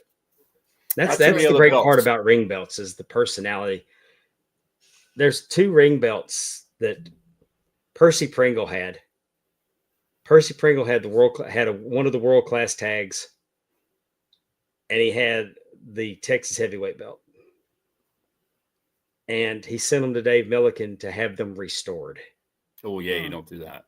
And Dave begged him not to restore them. Please do not restore them. And Percy wanted them restored. And then he ended up trading them for belts for his Gulf Coast promotion.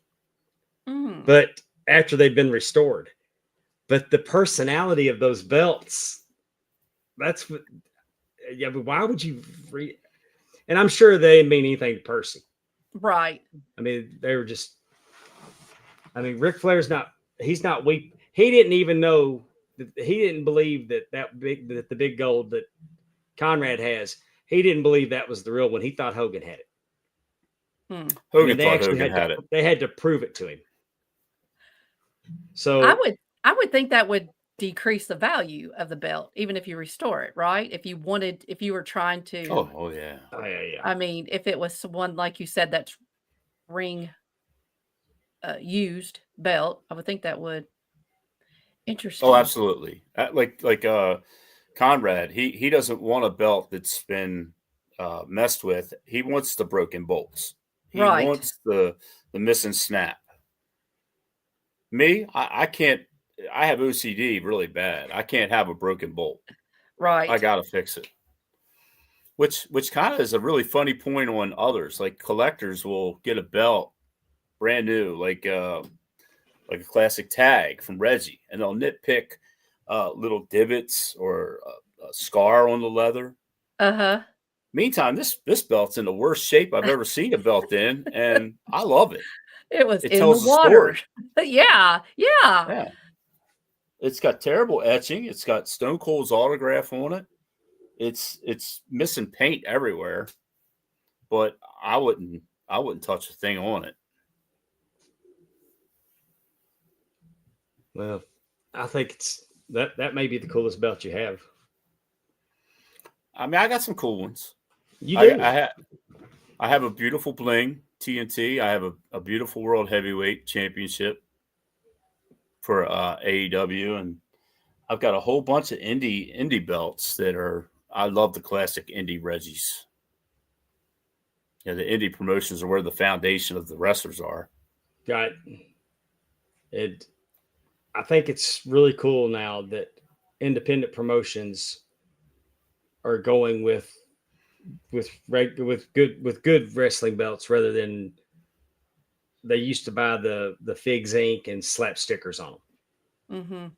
That would drive me crazy when I became a referee. And Tim Robinson, getting more belts. Man, I'm telling you, I'm working on his divorce. I'm very sad. If Tim gets divorced, it's going to be 100% my fault. But Tim used to rent belts from me for his promotion. And Tim ran a wrestling promotion with his family back in 2007, 2008, 2009, right in that area. And but he always wanted wrestling belts, his own belts for his promotion. And here over the last 2 years, he's been able to get the belts for his promotions. I mean, now all he's got to do is just run a show now.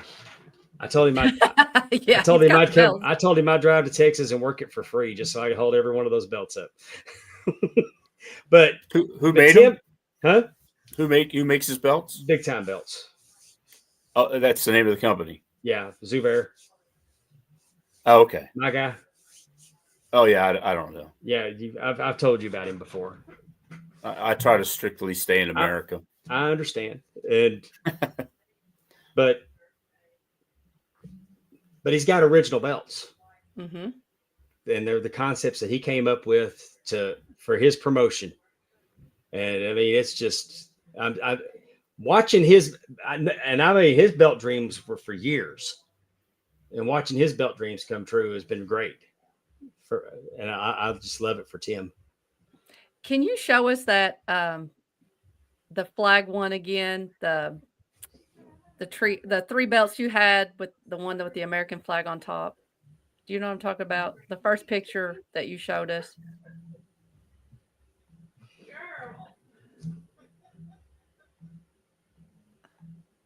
Sorry, I That's wanted actually to see behind me. That one? No, she's the American. The very first one. That's right there. That one. Oh, really? Okay. I don't have my glasses on. I'm sorry. I can't see. I really like that American belt. I'm Americano to the core. I see. I could tell, but I love that concept. I love the flag behind the plates like that. That's just really cool. Did Dave tell you about the belt? I know we don't do politics, but about the one that a certain guy has. I think that's amazing. Oh, we're going to talk about it. We'll go and talk about it now. And we don't think that's politics. No, this is belt just for someone. Well, I told Ron that years and years and years ago, when Bill Clinton was president, he visited a house right around the corner from our grocery store. Oh, really? And he pulled up, and the car pulled right up in front of our store. We're looking. He looks out the back window and he waves at us.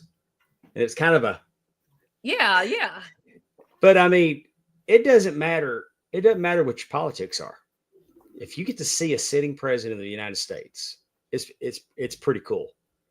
100%. And I'll tell you, I didn't vote for him. So, but Ron crafted a Donald Trump belt. That is super cool. He has that belt, right? No, he does. Oh yeah, well, he has the V1. This is actually the V2. Oh, okay. But because his campaign said they really like that's the one he has. I got you. Okay. But Ron, through his relationship with Tyrus was able to present him with the belt. How cool. Yeah, so to the best of my knowledge, I'm the only belt maker in the world that has a belt with this, president. I could be wrong. I don't know. Yeah, I don't know of any of them that have ever. And it's just, to me, that was cool. And that's incredible that you could make a belt. You're commissioned to make a belt for the president, for the candidate at the time, but still, it's presented to him by Tyrus. And Tyrus, let's talk about Tyrus for a minute. Tyrus is a great performer. He caught a lot of crap over his politics, and I don't want to get into it. It is what it is. But Tyrus is, because I like to try to keep it fun here, but Tyrus is a belt mark to the point where when he was the NWA television champion, he recognized the NWA television belt being the crap that it was and got a decent one made. Mm-hmm. I did that one too. An excellent one made. And then when he became the NWA World Heavyweight Champion, he commissioned Ron to make him the 20 pounds of gold, a belt big enough for him. Well, yeah, that makes sense. And I wish I would have got pictures of those. I've tried to get pictures as quick as I could. You did a great job. Thank you. Yeah. I love the idea, though. I mean, again, probably the relationship you have with Tyrus, that he even, the work that you did for him, the fact that he even wanted to do that for someone else, I mean, I think that, again, and I think, Darren Staley put it in there. I mean, Trump has been a big part of wrestling and, throughout the year. So, I mean, it kind of makes sense that he has a belt regardless. He's a WWE Hall of Famer. Right. Well, even going back, like with you the said, former to owner, WrestleMania. with one of the former owners of WWE in his cabinet. Right. So. Well, that's true. But I mean, even going back to WrestleMania 4 and 5, back at, in Atlantic City. And then for him to show up again, I mean, he's a showman, basically.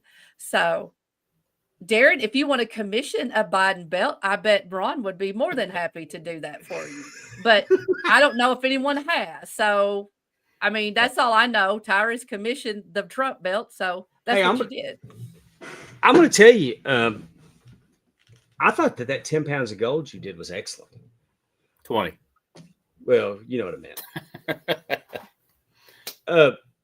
It's just that thing's big, wasn't it? 60-inch strap. But like you said, that makes sense. Tyrus is a big man. Like he would look really strange with a different belt. I mean, he needed something like that. And you know what? He's about as nice as a person as you could possibly get. Yeah, when you talk to him, it's just like this conversation here. Mm-hmm. You would figure that he may or may not look down on people, but he doesn't. So he's just, in fact, he had me make some belts for his son, who's actually King Haku's grandson. I didn't know that, but okay. Yeah, I made 3 belts for Tyrus is in that tree. Yeah, I think he married. Married. Yeah, we got to update the tree. You maybe should go look. He may be on. He may have been on that tree. There's a lot of people on that tree that I didn't know that were on that tree. Supposed to be on that tree. Yeah. That's the surreal part. It's like one day you're a wrestling fan waiting to see Roddy Piper. Mm-hmm. The next day you're mailing belts to King Haku's house. Right. It's like, is this really my life now? So got it. I think it's awesome. Love Trump or not, he's always been a big supporter of professional wrestling. I can't figure out which way Darren's going here. He seems to like both sides. Oh no, Darren was a Democratic candidate for senator for state senator in but Darren is South Carolina. He listens, and so he's I don't feel like I said, he wants a Biden belt, and if you commission it, I bet Ron will get. He's got several belts ahead of you, but he probably could do that. North Carolina. I tried, Darren. I know you're in one of those Carolinas. That's right. I got a North Carolina belt here. It's a Jamar. Is it the state of North Carolina? Or is it I bet I know which one this one is. Is this the Tar Heels or something? No. Oh, this is something different. No, Jamar did these. Jamar did these for different states, and he used the same template. Okay. If it's the one I think it is. Yep. Yeah, it's a pretty cool belt. It did it for every state? Is that what you said? Well, he did them for more than one state because I had the state of Texas. Oh, I had the state of Texas belt like that. Darren. That's the belt that Mike DiBiase famously stole from me. Oh. Now, Darren, here I thought. Huh? That belt? I had the state of Texas version. Oh, okay. And there was a state of Texas tag team belt. There was like that. Because really? Jamar used that he would use thin plates. That's not even are the plates on yours real thin? No, it's about 4 millimeter. Is it 4 millimeter? Because I remember mine being really thin. I actually sent it off and had it replated, and it was because mine was in really bad shape. It's last time I saw it was in really bad shape because it went back to being a ring belt in Amarillo, Texas, because I was making enough noise about my belt being stolen. Where do I see how many people on? We got 69 watching, but that's not on all the platforms. I'm not sure because I don't believe Twitter's counted in. I don't know how the Instagram works. We're on Instagram tonight for the first time. Thank you, Billy Sellers. And we appreciate every one of them for watching too, because we know they have a choice. Heck yeah. How to spend their evening. I don't know. You two are pretty interesting. I don't think there's another choice beside you two. Thank you. I don't know a guy better than Pond Water. I like to call him Super, but I understand. That's why well, there's a reason I went with Pond Water. Because Super Dave, I can't make a Super Dave t-shirt. Oh, because of Osborne. Right. Well, Conrad was doing a podcast with Tony Schiavone during COVID. And I post a lot of pictures of my pond. And I work for Frito-Lay. And Conrad will always say, hey, what's your number one seller? And I'll tell him it's Flamin' Hot Cheetos. So during COVID, he said, hey, Tony, Super Dave said he can't get COVID. And Tony goes, is that a fact? Why does that idiot think that? And then Conrad goes, because he drinks pond water and eats hot Cheetos. Well, if you lean into it, if you try to push back, it gets worse. But at the time we were doing the Sad News Bears on ad-free shows, and we were starting to kind of get some Sad News Bears merch. And I got to thinking, I can't do a Super Dave shirt. So Pond Water Dave was born at that point. And that's where the pond water comes from.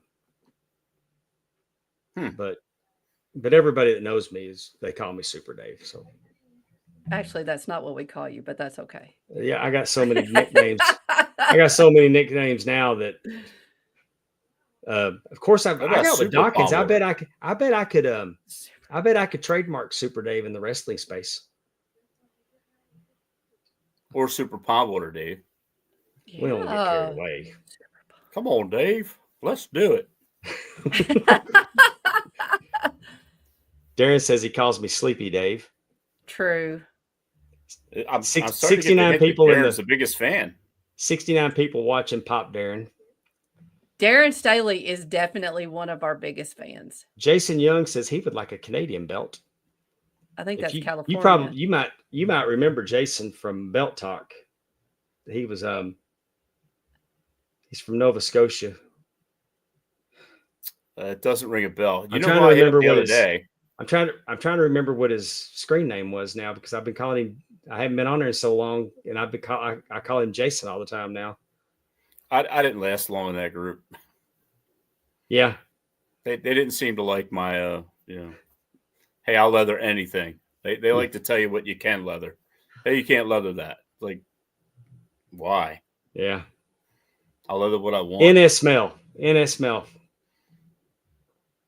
Anyway, that's how I've known Jason almost all the way back to the Yahoo days. So I wasn't around then. It was a simpler time. Just go find your little chat group. Is that what you did? And the Yahoo days? I called Ron Leather Daddy. There. You're scaring me, Darren. Yeah.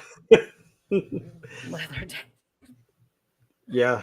He scares a lot of us. No. I'm going to have to do a pass on that one. No Ron Leather Daddy. Earlier in the show, before you got here, I told Amy that if me and Amy were going to become a tag team, that we're going to be WWE meat riders. That's what we got called that on TikTok. So, I don't know about that one, Dave. I know. It's like, I'm telling you, when it's bad, you just lean into it.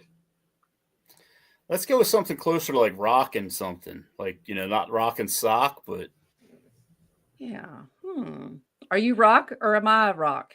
You can be the sock.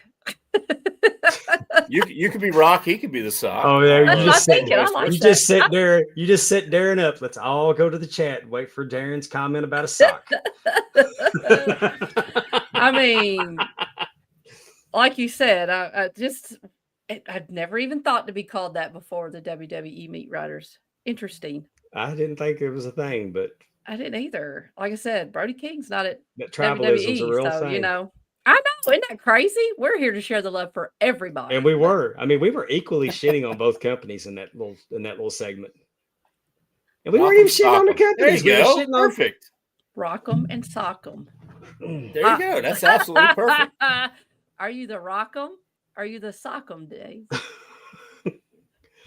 I like that. What? No. I want to mad at you too. All right, I'm going to go to some of these questions that my lovely wife put a star by before she got a phone call. She is good. Great with questions.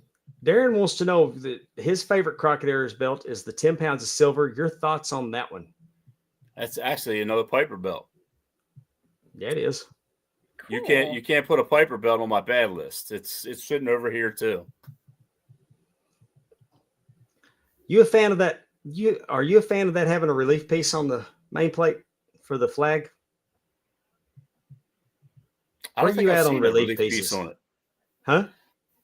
I think that if you try to avoid relief pieces, you're going to paint yourself into a corner. And if somebody did it, so then someone else did it, and now you got to have it. Mm-hmm. Now, okay, perfect example. The All Atlantic was one layer, but it was actually drawn as a 3-layer. But since it was going to be All Atlantic, we just went with one. And later on, we're like, we're going to change it to the International. Let's bring back in one of those relief layers. I was like, yeah, let's do it. Why not? And that starts it there. Like, what is your AEW World Heavyweight has like 4 layers, and I want to say it's like 21 pieces. Mm. It does get expensive because of the plating for all the individual pieces, but it's still a fun belt to make, like a big puzzle. Mm-hmm. Okay, can I ask a question real quick? I just thought about this. So when you are commissioned to make a belt, let's just say for AEW, do you make, I don't want to say multiple, but like, do you always have an extra one? As in, like, because they've had some belts stolen, or if it gets really damaged or something, so that it can be on television or with the champion, especially if it gets stolen. Like, there've been a few belts that have been, people had them in their, luggage or in their car, and someone's broken in or whatever. Left it Do at you Texas have Roadhouse. right? That happened to Wardlow. Yeah. Yeah. Like, do you have an extra belt like available? I mean, I'm sure it takes you a long time, so I wouldn't. They always have 2. Okay. In fact, ever since I think the Jericho thing happened with the World Heavyweight, they won't do anything without 2. So they kind of have like, so they keep one. I mean, they kind of have one in the back or something, or do you have it? Do you know what I'm saying? They have it. So you give them 2, and then they have one to hang on to in case something happens to the. Okay. Yeah, and I generally make myself one too, and then they usually come calling for it at some point in time. Okay, that's cool. Hey, do you happen to have an extra International? I'm like, yeah. Do you happen to have it? What's it worth to you? No. Okay. Adam Murdoch wants to know, how long did it take for you to make the TNT 1,577 stones laid by hand? Man. Just the stones are about 8 hours. If you go consecutive, but you can't. You'll lose your mind. It's probably about 3 hours times 3 sessions. And, get a 2-hour on the last session or something like that. Mm-hmm. I want to get really geeky. I got a real belt nerd question to follow up on with that one. You had places on the main plate. I mean, was there like indentions for you to place the stones in, or like a setting? Yeah. Or were you just attached? So you knew. I mean, did you figure? I mean, I'm trying to figure out how you came up with 1,577. I mean, that's what fit, and then you had to count them. Well, I put it all together, and I drew circles everywhere I thought one would fit. Mm-hmm. Then one day I was like, I wonder how many stones I just did. Because you need to count. Just drawing the art would have been tedious. Extremely. But then again, it's kind of like once you clone one circle, you have 2. But now you clone them, you got 4. Then you clone them, you got 8. So you're really skipping a lot of steps. You're not drawing every circle. Right. And then I took all the circles and copied them onto another page. And then I actually counted them. I put them in groups of 100. I was like, 1,577. And I had to do like 3 or 4 of them at the time. So you're talking about 12,000 stones or something. Ooh. No, sorry, 6,000, 7,000, almost 8. Well, I've told you privately, it's my absolute favorite version of that belt. It's by far my favorite AEW belt, and I would probably, if I had to sit here and think about it, it's definitely in my top 5. Could be my top 3. I love. To me, it's my Intercontinental. Like I think that And it doesn't have any attachment. I mean, it's just for being beautiful. Mm-hmm. It's not like the Dome Globe's my favorite all-time belt, but I've got an emotional attachment to it because of the history of it. And I saw it defended, and I saw it change hands. And, so even though it's not the most beautiful belt, it's my favorite. Mm-hmm. I mean, you could probably argue that your United States belt that you love so much because of Piper.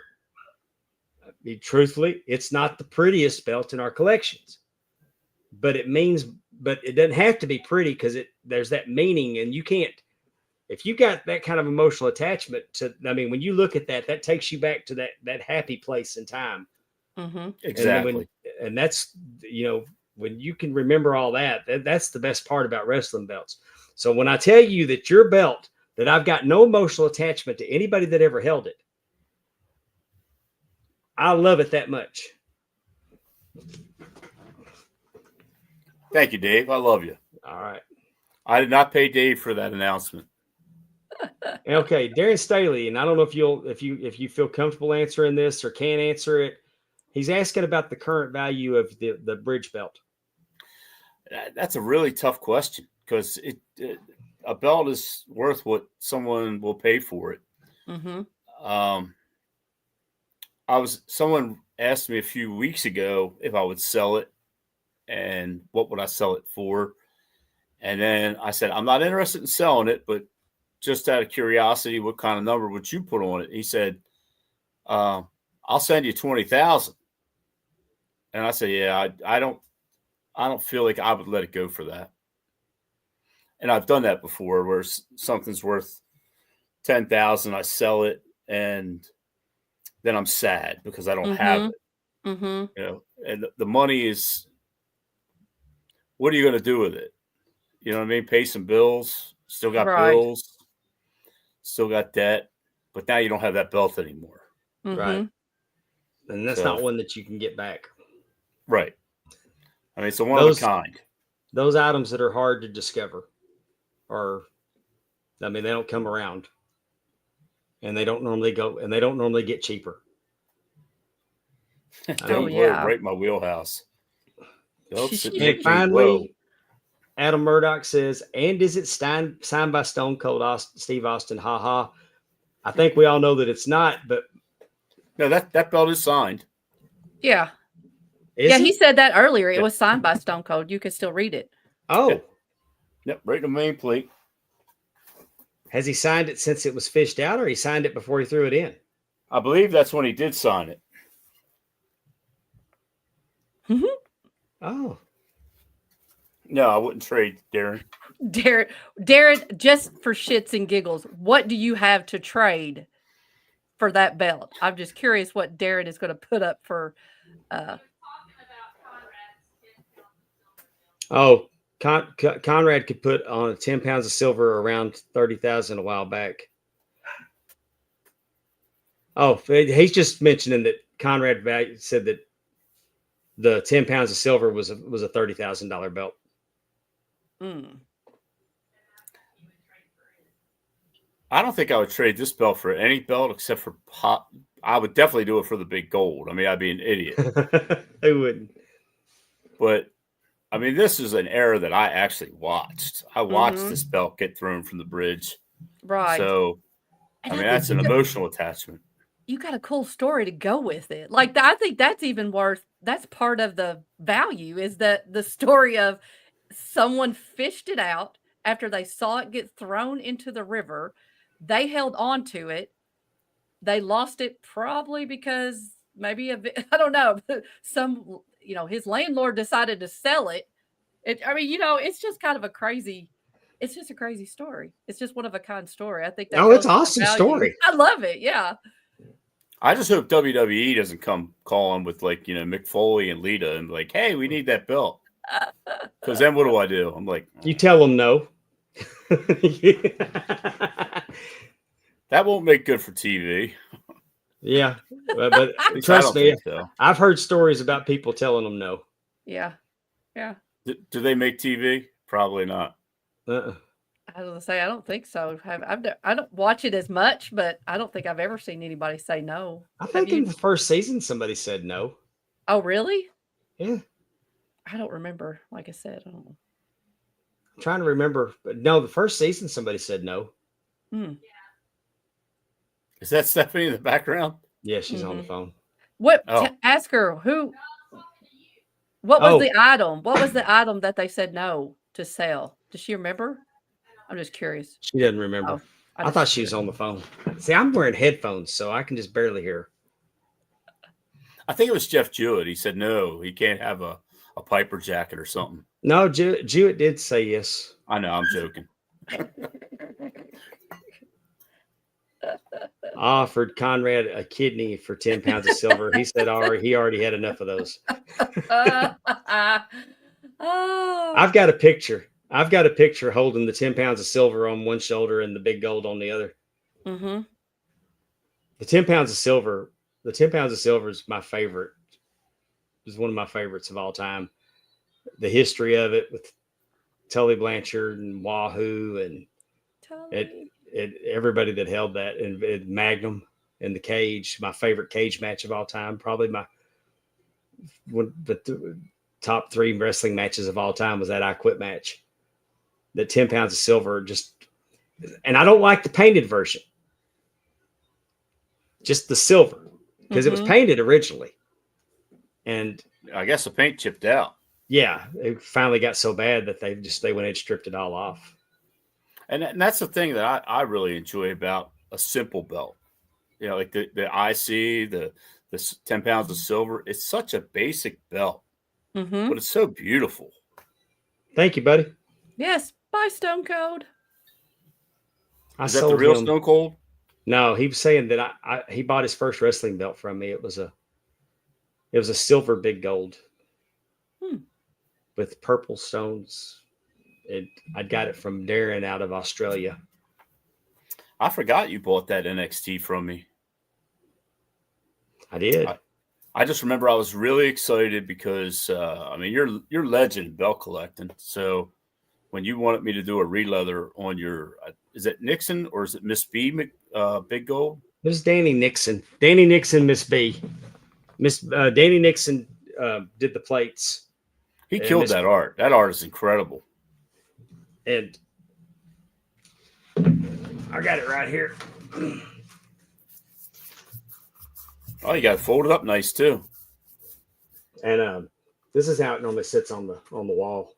Nice. And now point the stitching right at the camera so we can see how straight that line is. So the leather was not good when I got this belt. One of the bolts broke. The leather was not a good. It was not a good leather job, and so I sent it to Ron, and Ron got the color. I mean, just like the original, but he didn't do that stitching, that hand stitching that through there. That's hand stitching. That's not a machine. That's about 6 hours. Yeah, I mean. And then, of course, he's got it stamped. And while I'm showing off, I got Rick to sign it. Nice. But I was super proud to do that for you. I was super proud that you did it, and that's why I just rave over his leather work. Yeah, it's nice. I mean, it doesn't. And it's just incredible. And I'll tell you a funny story about that. Stephanie says that's her belt. We bought 2 raffle tickets, $35 a ticket. And we won that belt. And her number's the one that won. She picked a number. I picked a number. So I agree. That is her belt. Well, I mean, that. What, the question is who's the boss? Because I'm thinking that if she says that's my belt, then that's her belt. That's what I'm saying. We know you don't run that house. It's all. You're lucky to be living. Yeah, you're lucky to be in that house. Well, these are all facts. I'm waiting to see Stephanie come in there and pop the elbow on you. Yeah, 1, 2, 3. Yeah, he hasn't been his usual charming self. Sometimes she has to smack him around, get him back in line. If you do it right, you don't have to do it often.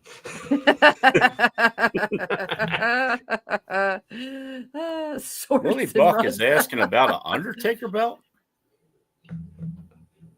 Do you have one? Is that how about? I don't really do the theme belts. I think that I stick personally to the belts that were actually held in the ring. Like, I'm not a big Andre 87 fan.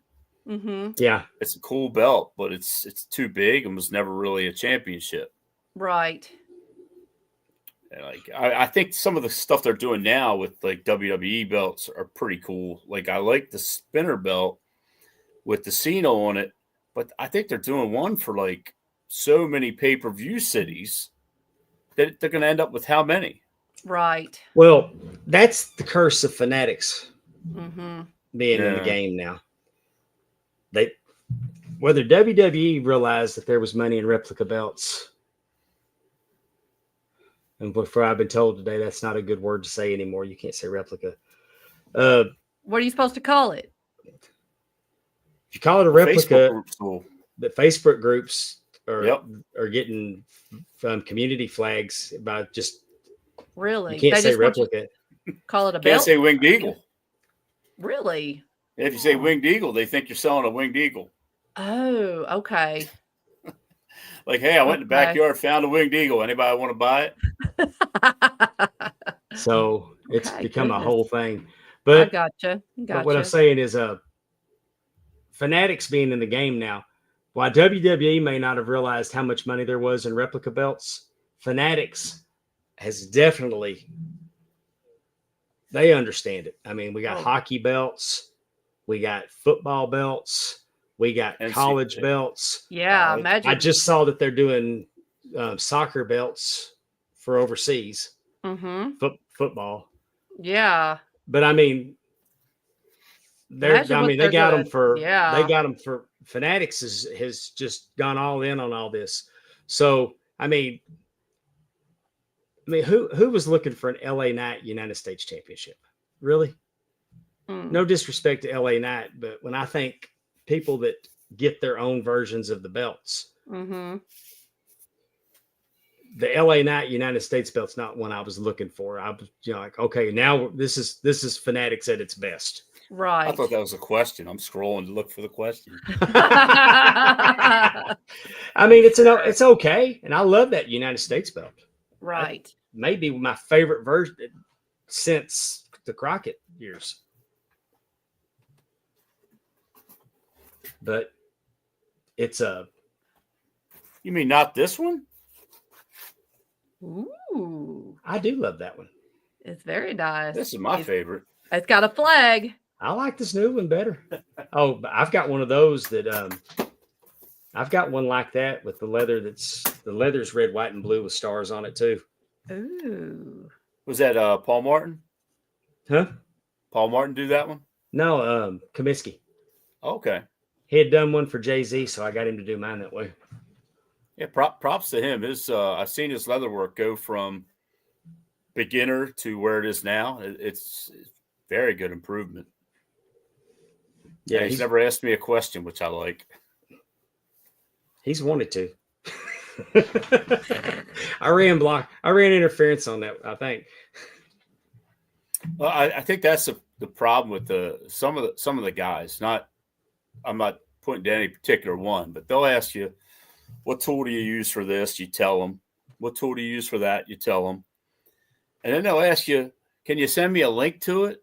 And I'm like, okay, yeah, sure. I'll stop making this belt. And I'll go and get my computer and get a link. And I'll send it to you. Or you could just use Google and find it. What did you get down? Oh, the NXT belt. I like it. Hey, it's pretty. You got to shimmer it back and forth. I like that. That's pretty. That's actually one of the first belts I ever made. I did not do a good job back then. And you can't find them. That's the thing is these are scarce as hen's teeth. Right. Really? Yeah. I mean, that you can't.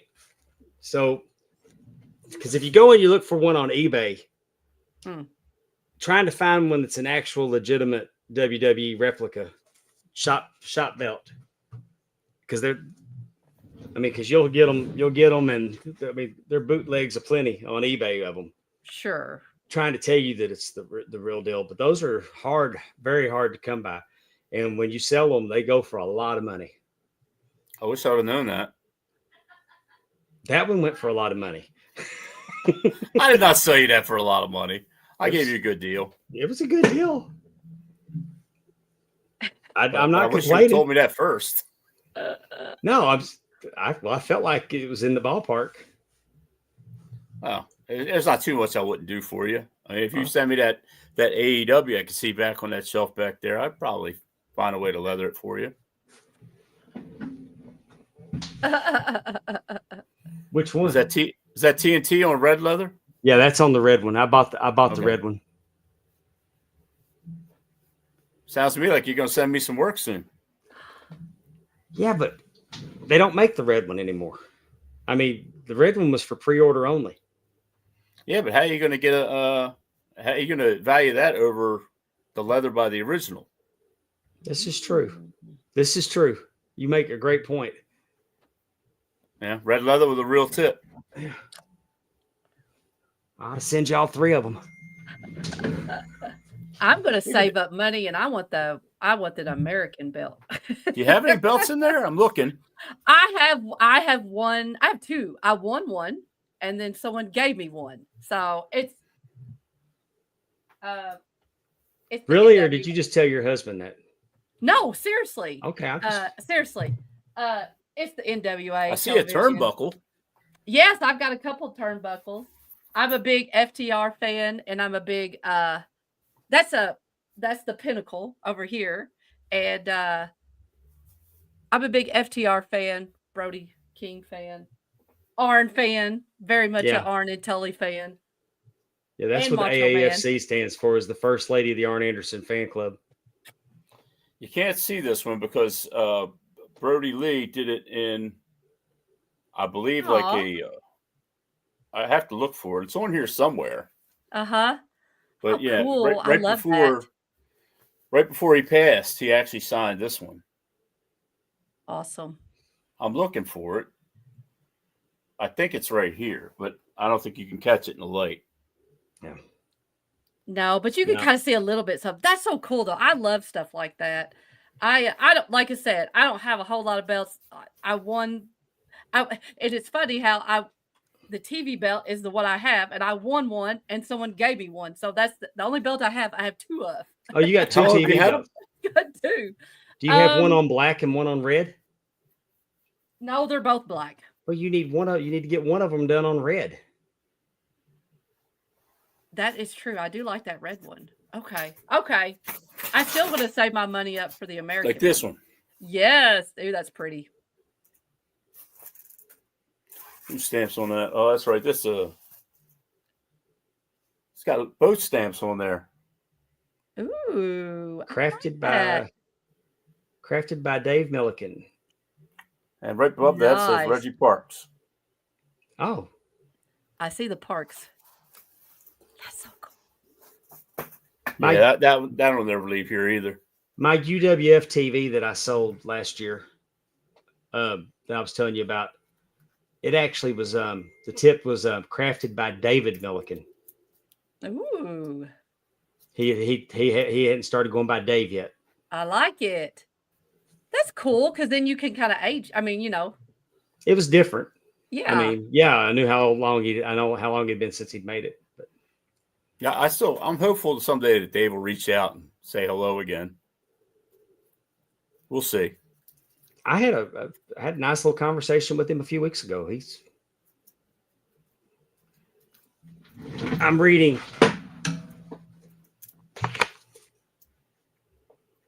this. That's something I've never made. This is this belt has a hell of a pedigree, Ron. Like there's probably more NWA world champions that held that belt than that didn't. That was like the stepping stone, right, to the NWA championship. It's a who's who of champion, the people that held that belt. So it's a fun. That book's a lot of fun. Just reading the history of it. Is that where you do the majority of your refereeing, or?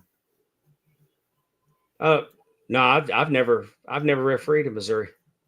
Well, I was really thinking more so of like the way they did the territories.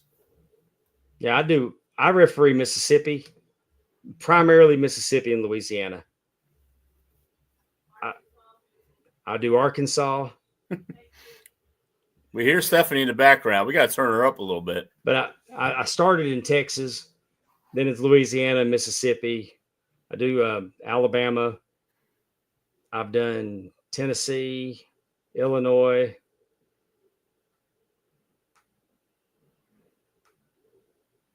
That's got to be amazing for you to be right there with the talent as they're coming up. And not to mention, you did Ric Flair's final match. Right. Yeah, that was, you know, we talk about how cool that part was, but getting to work with the Briscoes. I did the Briscoes match earlier in the night, the Briscoes and the Von Erichs. And getting to referee for the Briscoes was not knowing at the time that we wouldn't have what was going to happen. But just because when Conrad asked me, he said, Dave, I got a choice. We're getting the card finalized. Do you want to referee the Briscoes and the Von Erichs, or do you want to do the Horsemen and the Rock and Roll? And I'm like, well, there's a Sophie's choice. But you couldn't get both? Like, the answer is yes? Give me the Briscoes is what I said. I didn't say give me the Von Erichs. I said give me the Briscoes. No disrespect to the Von Erichs, because, I mean, I watched their dad and their uncles and their grandfather, but I knew the Briscoes were one of the top tag teams in the world. And the opportunity to work with them was thrilled to death about it. Yeah, that was by the way, a nice little touch. I think the people recently found when they're bootlegging the Ring of Honor world. So we did the camouflage edition. Did you see that one? Oh, no. And then written down small in the main plate in the little circles is Jay Briscoe. Oh, and it took a solid year before the bootleggers caught on to the Jay Briscoe going across the bottom.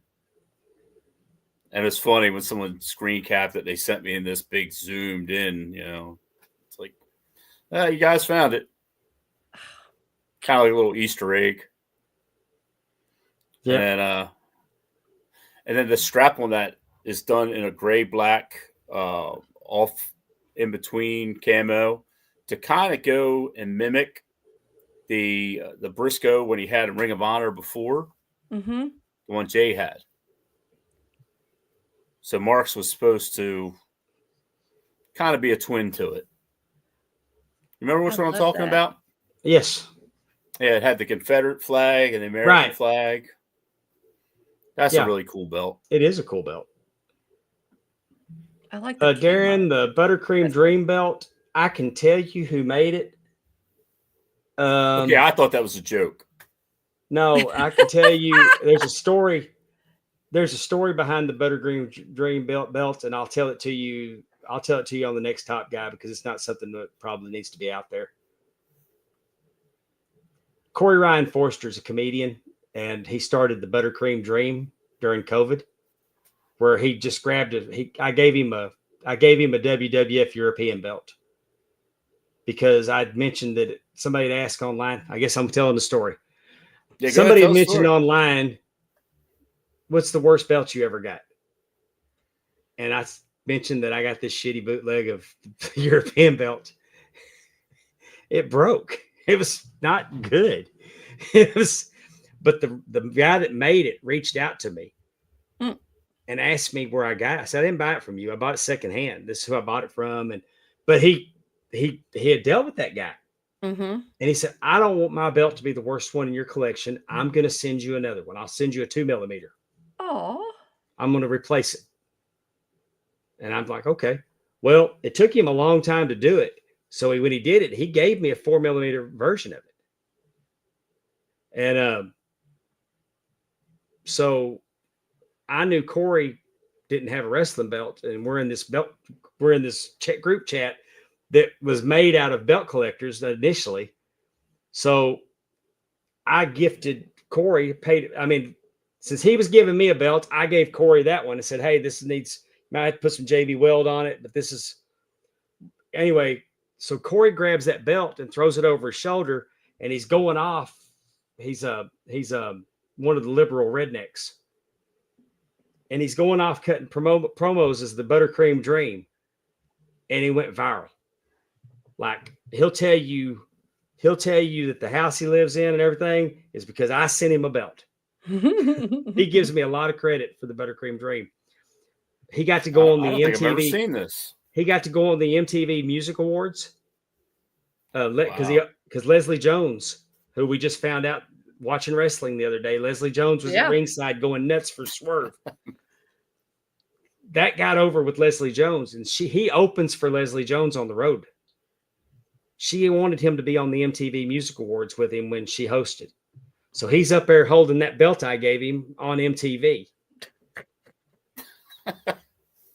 I'm gonna have to go look this up later on. Yeah, he's hilarious. Can we get an impersonation of the promo?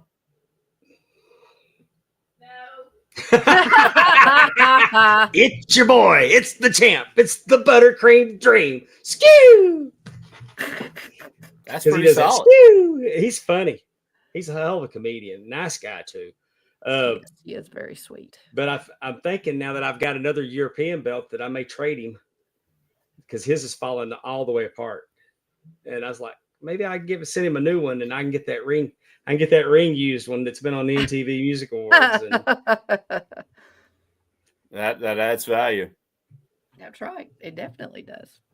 But anyway, that's where I'm moving to now. More ring used because I'm out of things to collect. Mm-hmm. Yeah, I'm out of room.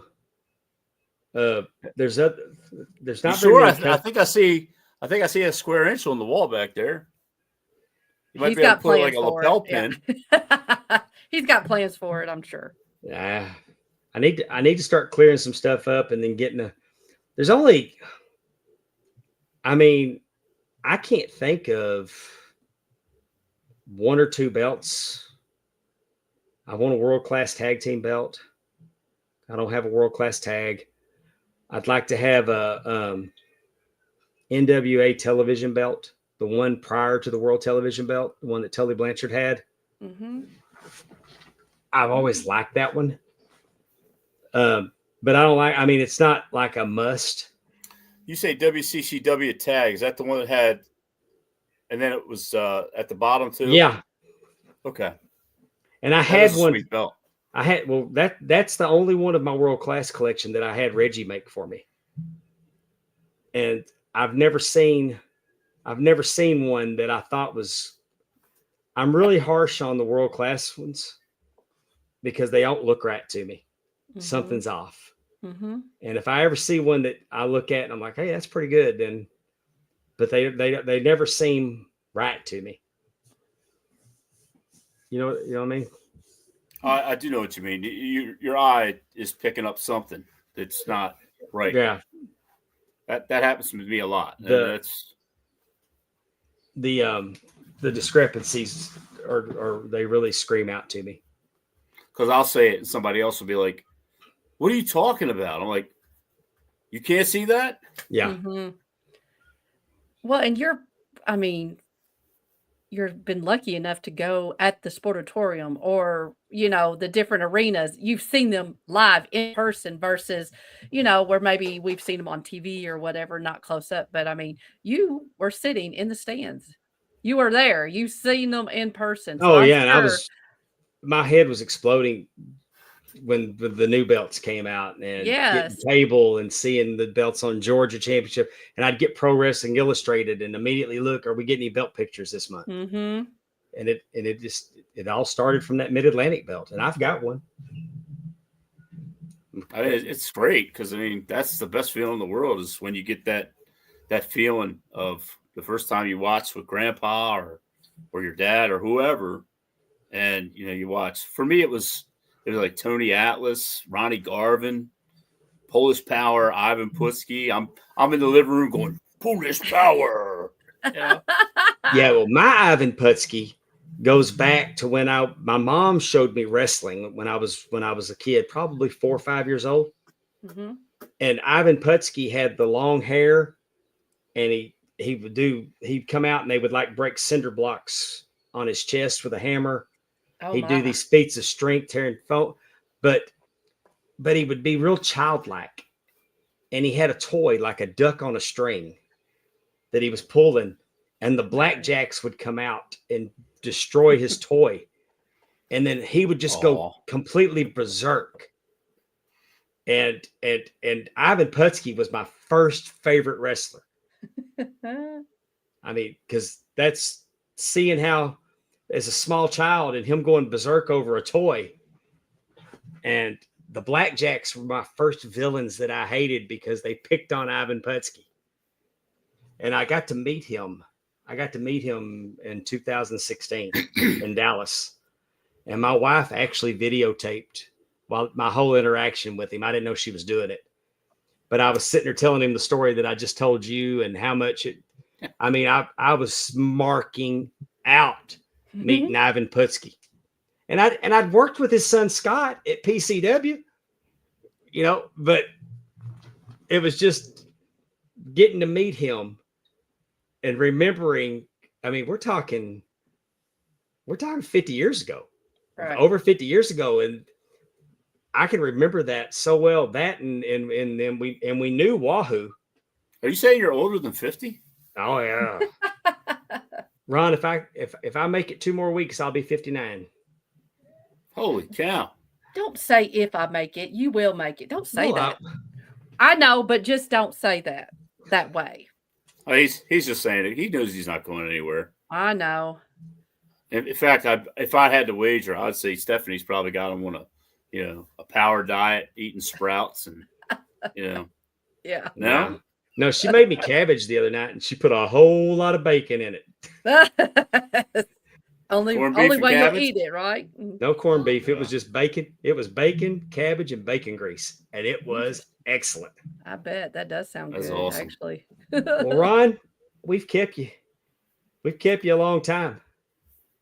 Well, I've had a great time. So anytime you want to have me back, I've been more than I'd love to have you back. Yeah, this was fun. I told you that we just like to get on here and have a good time. And it's been fun talking to you about belts. And that's right. You never know what we're going to talk about. And talking to you about belts has me that's what keeps me giddy about belts, man. Yeah. Hearing what got, when you pulled that US belt up and you lit up over Piper. And that you're, that you get to make belts for that. You can have a conversation with MJF and he respects your work and he appreciates you. And if I tell you he's a nice guy, he'd probably hate me, but he's a nice guy. Biggest piece of shit in the world. That's well documented. Well documented. He's horrible person. But I appreciate you coming on here. Yes, thank you. We have really enjoyed it. I've been wanting to do James. I've been wanting to do a belt. Been wanting to do a belt episode forever, and we'll definitely have to do it again. It's kind of funny. I didn't plan all those belts being right behind me. They just, I did. Like I said, you just never know where our conversations are going to go, what we're going to ask, or what our chat's going to ask. Well, if anybody needs me, I'm at Red Leather Belts on Instagram. I just came out with some great stands that Dave had me make. You got one to show us? Actually, I thought I did. Let me see. Oh, there we go. Got the red leather on there. They're adjustable. They go back and forth. I also have the belt bags and nameplates. Anything anybody needs, I try to be a one-stop shop. I'm a collector first, and I'm a belt maker second. Now I'm going to tell you I'm going to tell you why you need to buy Ron's belt stands. And I'm not kissing his ass because he's here. Because you can get them on Amazon. You can get them from other places on Facebook. But I'm going to tell you why Ron's is the way to go. Mm-hmm. Because if your belt has any weight to it at all, him have it, for one, the plexiglass that he's using is thick, is pretty thick. 4 millimeter. I'm sorry, these are 8 millimeter. But he's using metal to go in there to hold them together. Mm-hmm. You can get them with acrylic, and they snap. They're really bad about snapping. They're good for some belts, but they're not good for all belts. Ron's are adjustable. He makes an excellent belt stand. I have some from him. I got them before he put the last batch, before he put his signature on them. But I've had them from, and I'm not dogging their products. They work. I'm just saying that you're going to look up and you're going to have it snapped, or they're going to bow. Mm-hmm. They'll bow out even with the metal. He makes his are quality, and for the price, they're definitely worth it. And I can't recommend them enough. And I'm fixing to give him an order for several of them, because I've got belts that I'm just trying to prop up everywhere that I need some more of those stands. Are they mountable on the wall? No. I was kind of thinking the other day, if I got them even thicker, then I could put screw holes in the back. That's my thing. I always look at things and try to figure out how to make them better. Because I think that would be that would be nice to be able to, because like you have your collection on the wall. How are they up on the wall? I got 8-inch pipe. I got 8-inch pipe shelving brackets. Like you made it? Or no, I bought them off Amazon. Oh, okay. But you could do that. Get you some 8-inch pipe bracket shelves, put a shelf on there, get his belt holder to set your belt on the shelf. Because the way mine sit on there. Oh, okay. The way mine sit on there, you eventually get indentions on the leather from them sitting on them. Mm-hmm. But you can shift it in and out so that. But once you set, because you got to avoid that. Because when you use the pipe brackets, and they work for putting the belt on the wall, but you have to anchor it. Mm-hmm. You have to anchor it. What I'm telling you is that's the belt that's going to sit there, because you can't put a different one up there unless it fits just right. Right. All main plates aren't the same. Sure. So, I mean, if I was going to do that, I would get if I had it to do all over again, mm-hmm. I would use those pipe brackets and put a piece of wood on there, and then put them on stands. Or he can make a thicker one, and then you can anchor it. No, you'd still have to anchor it though. Oh, definitely. 100%. You'd have to anchor. Oh, well, yeah, of course.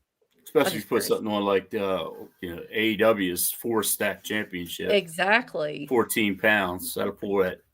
Yeah, I mean, I've got the replica, and I wouldn't have even thought about trying to put it on the wall. Oh, well, yeah, I understand that. Now the TNT one, I wouldn't have a problem. I mean, there's just some that are too heavy to put on the wall.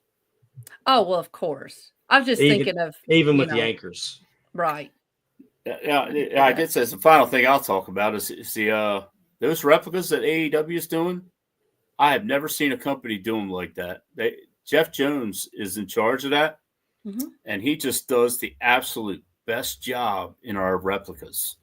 He is so OCD that he picks out every detail until he gets it absolutely perfect, and he won't accept anything less than what he would have for himself.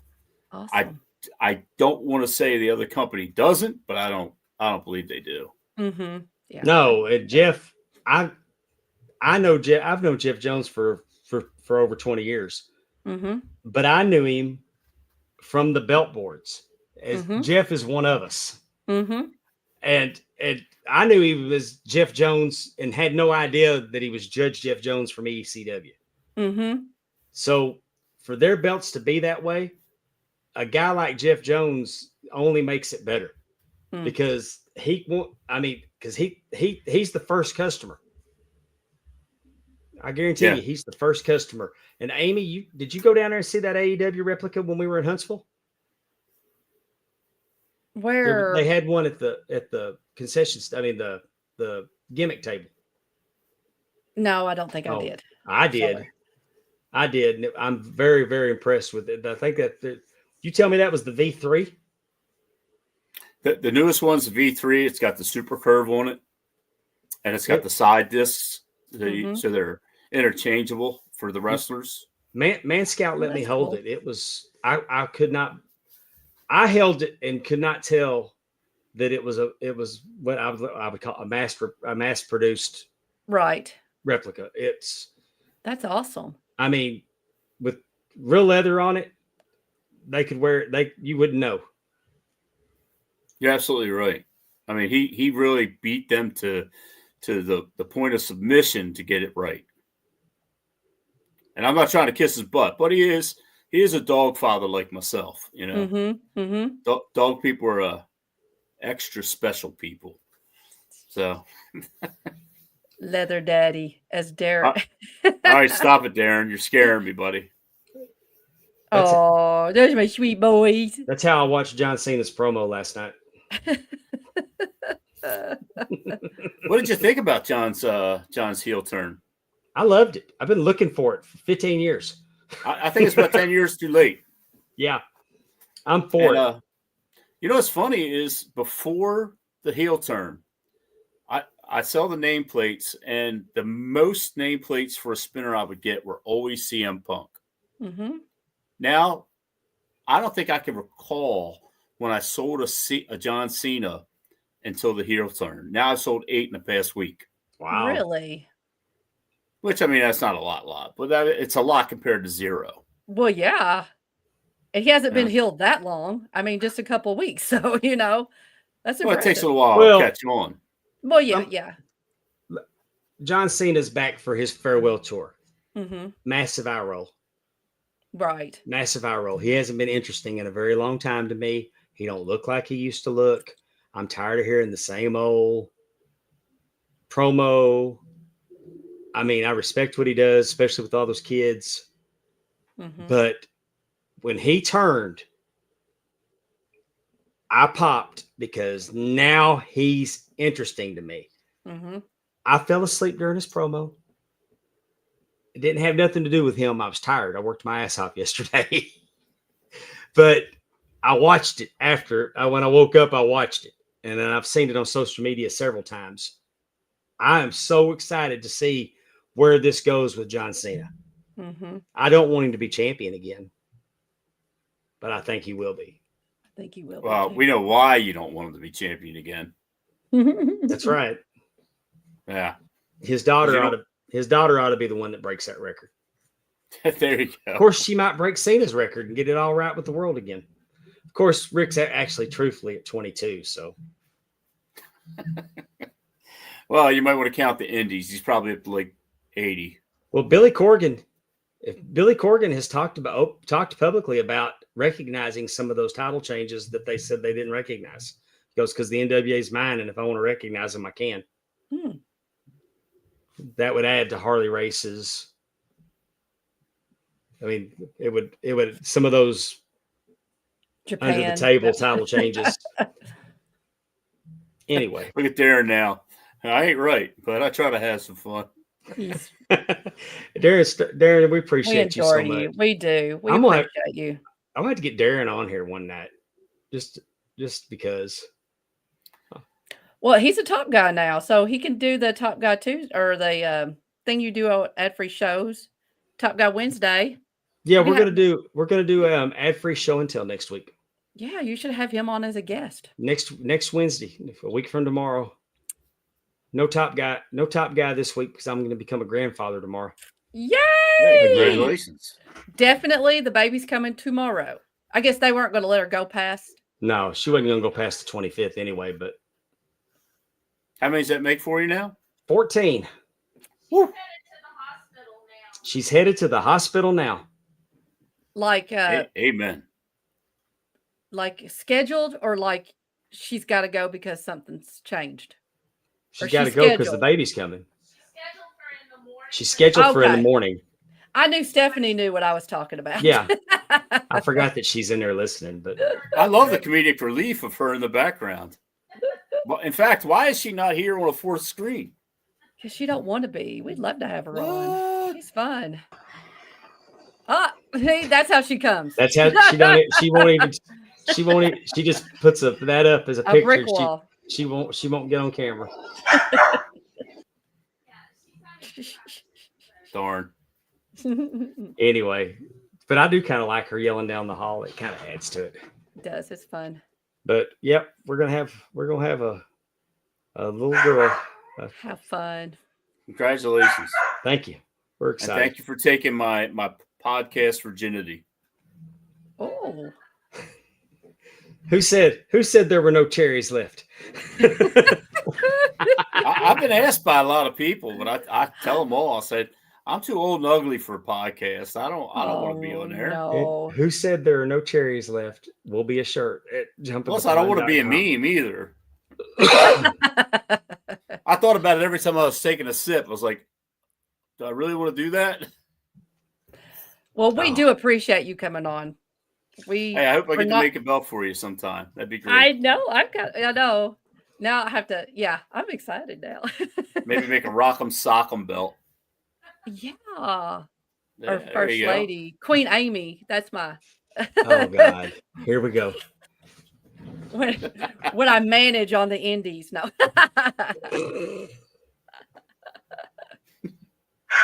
She's something else, man. I am. I'm trying to think of what kind of leather would we use?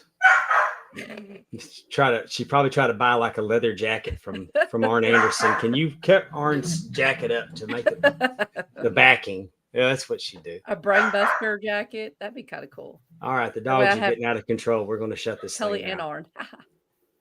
Maybe put Jennifer Coolidge on the belt just so I can say my line. How are a hot dog? Jamie, tell everybody.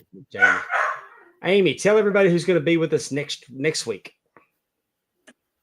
It is. It's really cool. It's a girl. It's a lady that we met at Top Guy Tussle. Mackenzie Morgan's going to be with us. She was at the Top Guy Tussle show. We got to meet her, and she's doing some really cool things. She's young and she's ready to get out there, and so we want to bring her on and introduce her to our audience. I've worked with her here in Mississippi for Legacy. Oh, that's right. I've worked with her before. It's kind of neat when you work with somebody and then you work in a different state and you run into them. I know. Yeah, that is cool. But she's a heck of a talent, and we can't wait to chop it up with her next week. Definitely. Yes. And then for my birthday, we're going to have Ava Porter, the AIWF Women's Champion. I love it. I love it when we bring the women on. Well, we're going to do it for the next 2 weeks. Well, you could always have Darren on and do it for 3 weeks.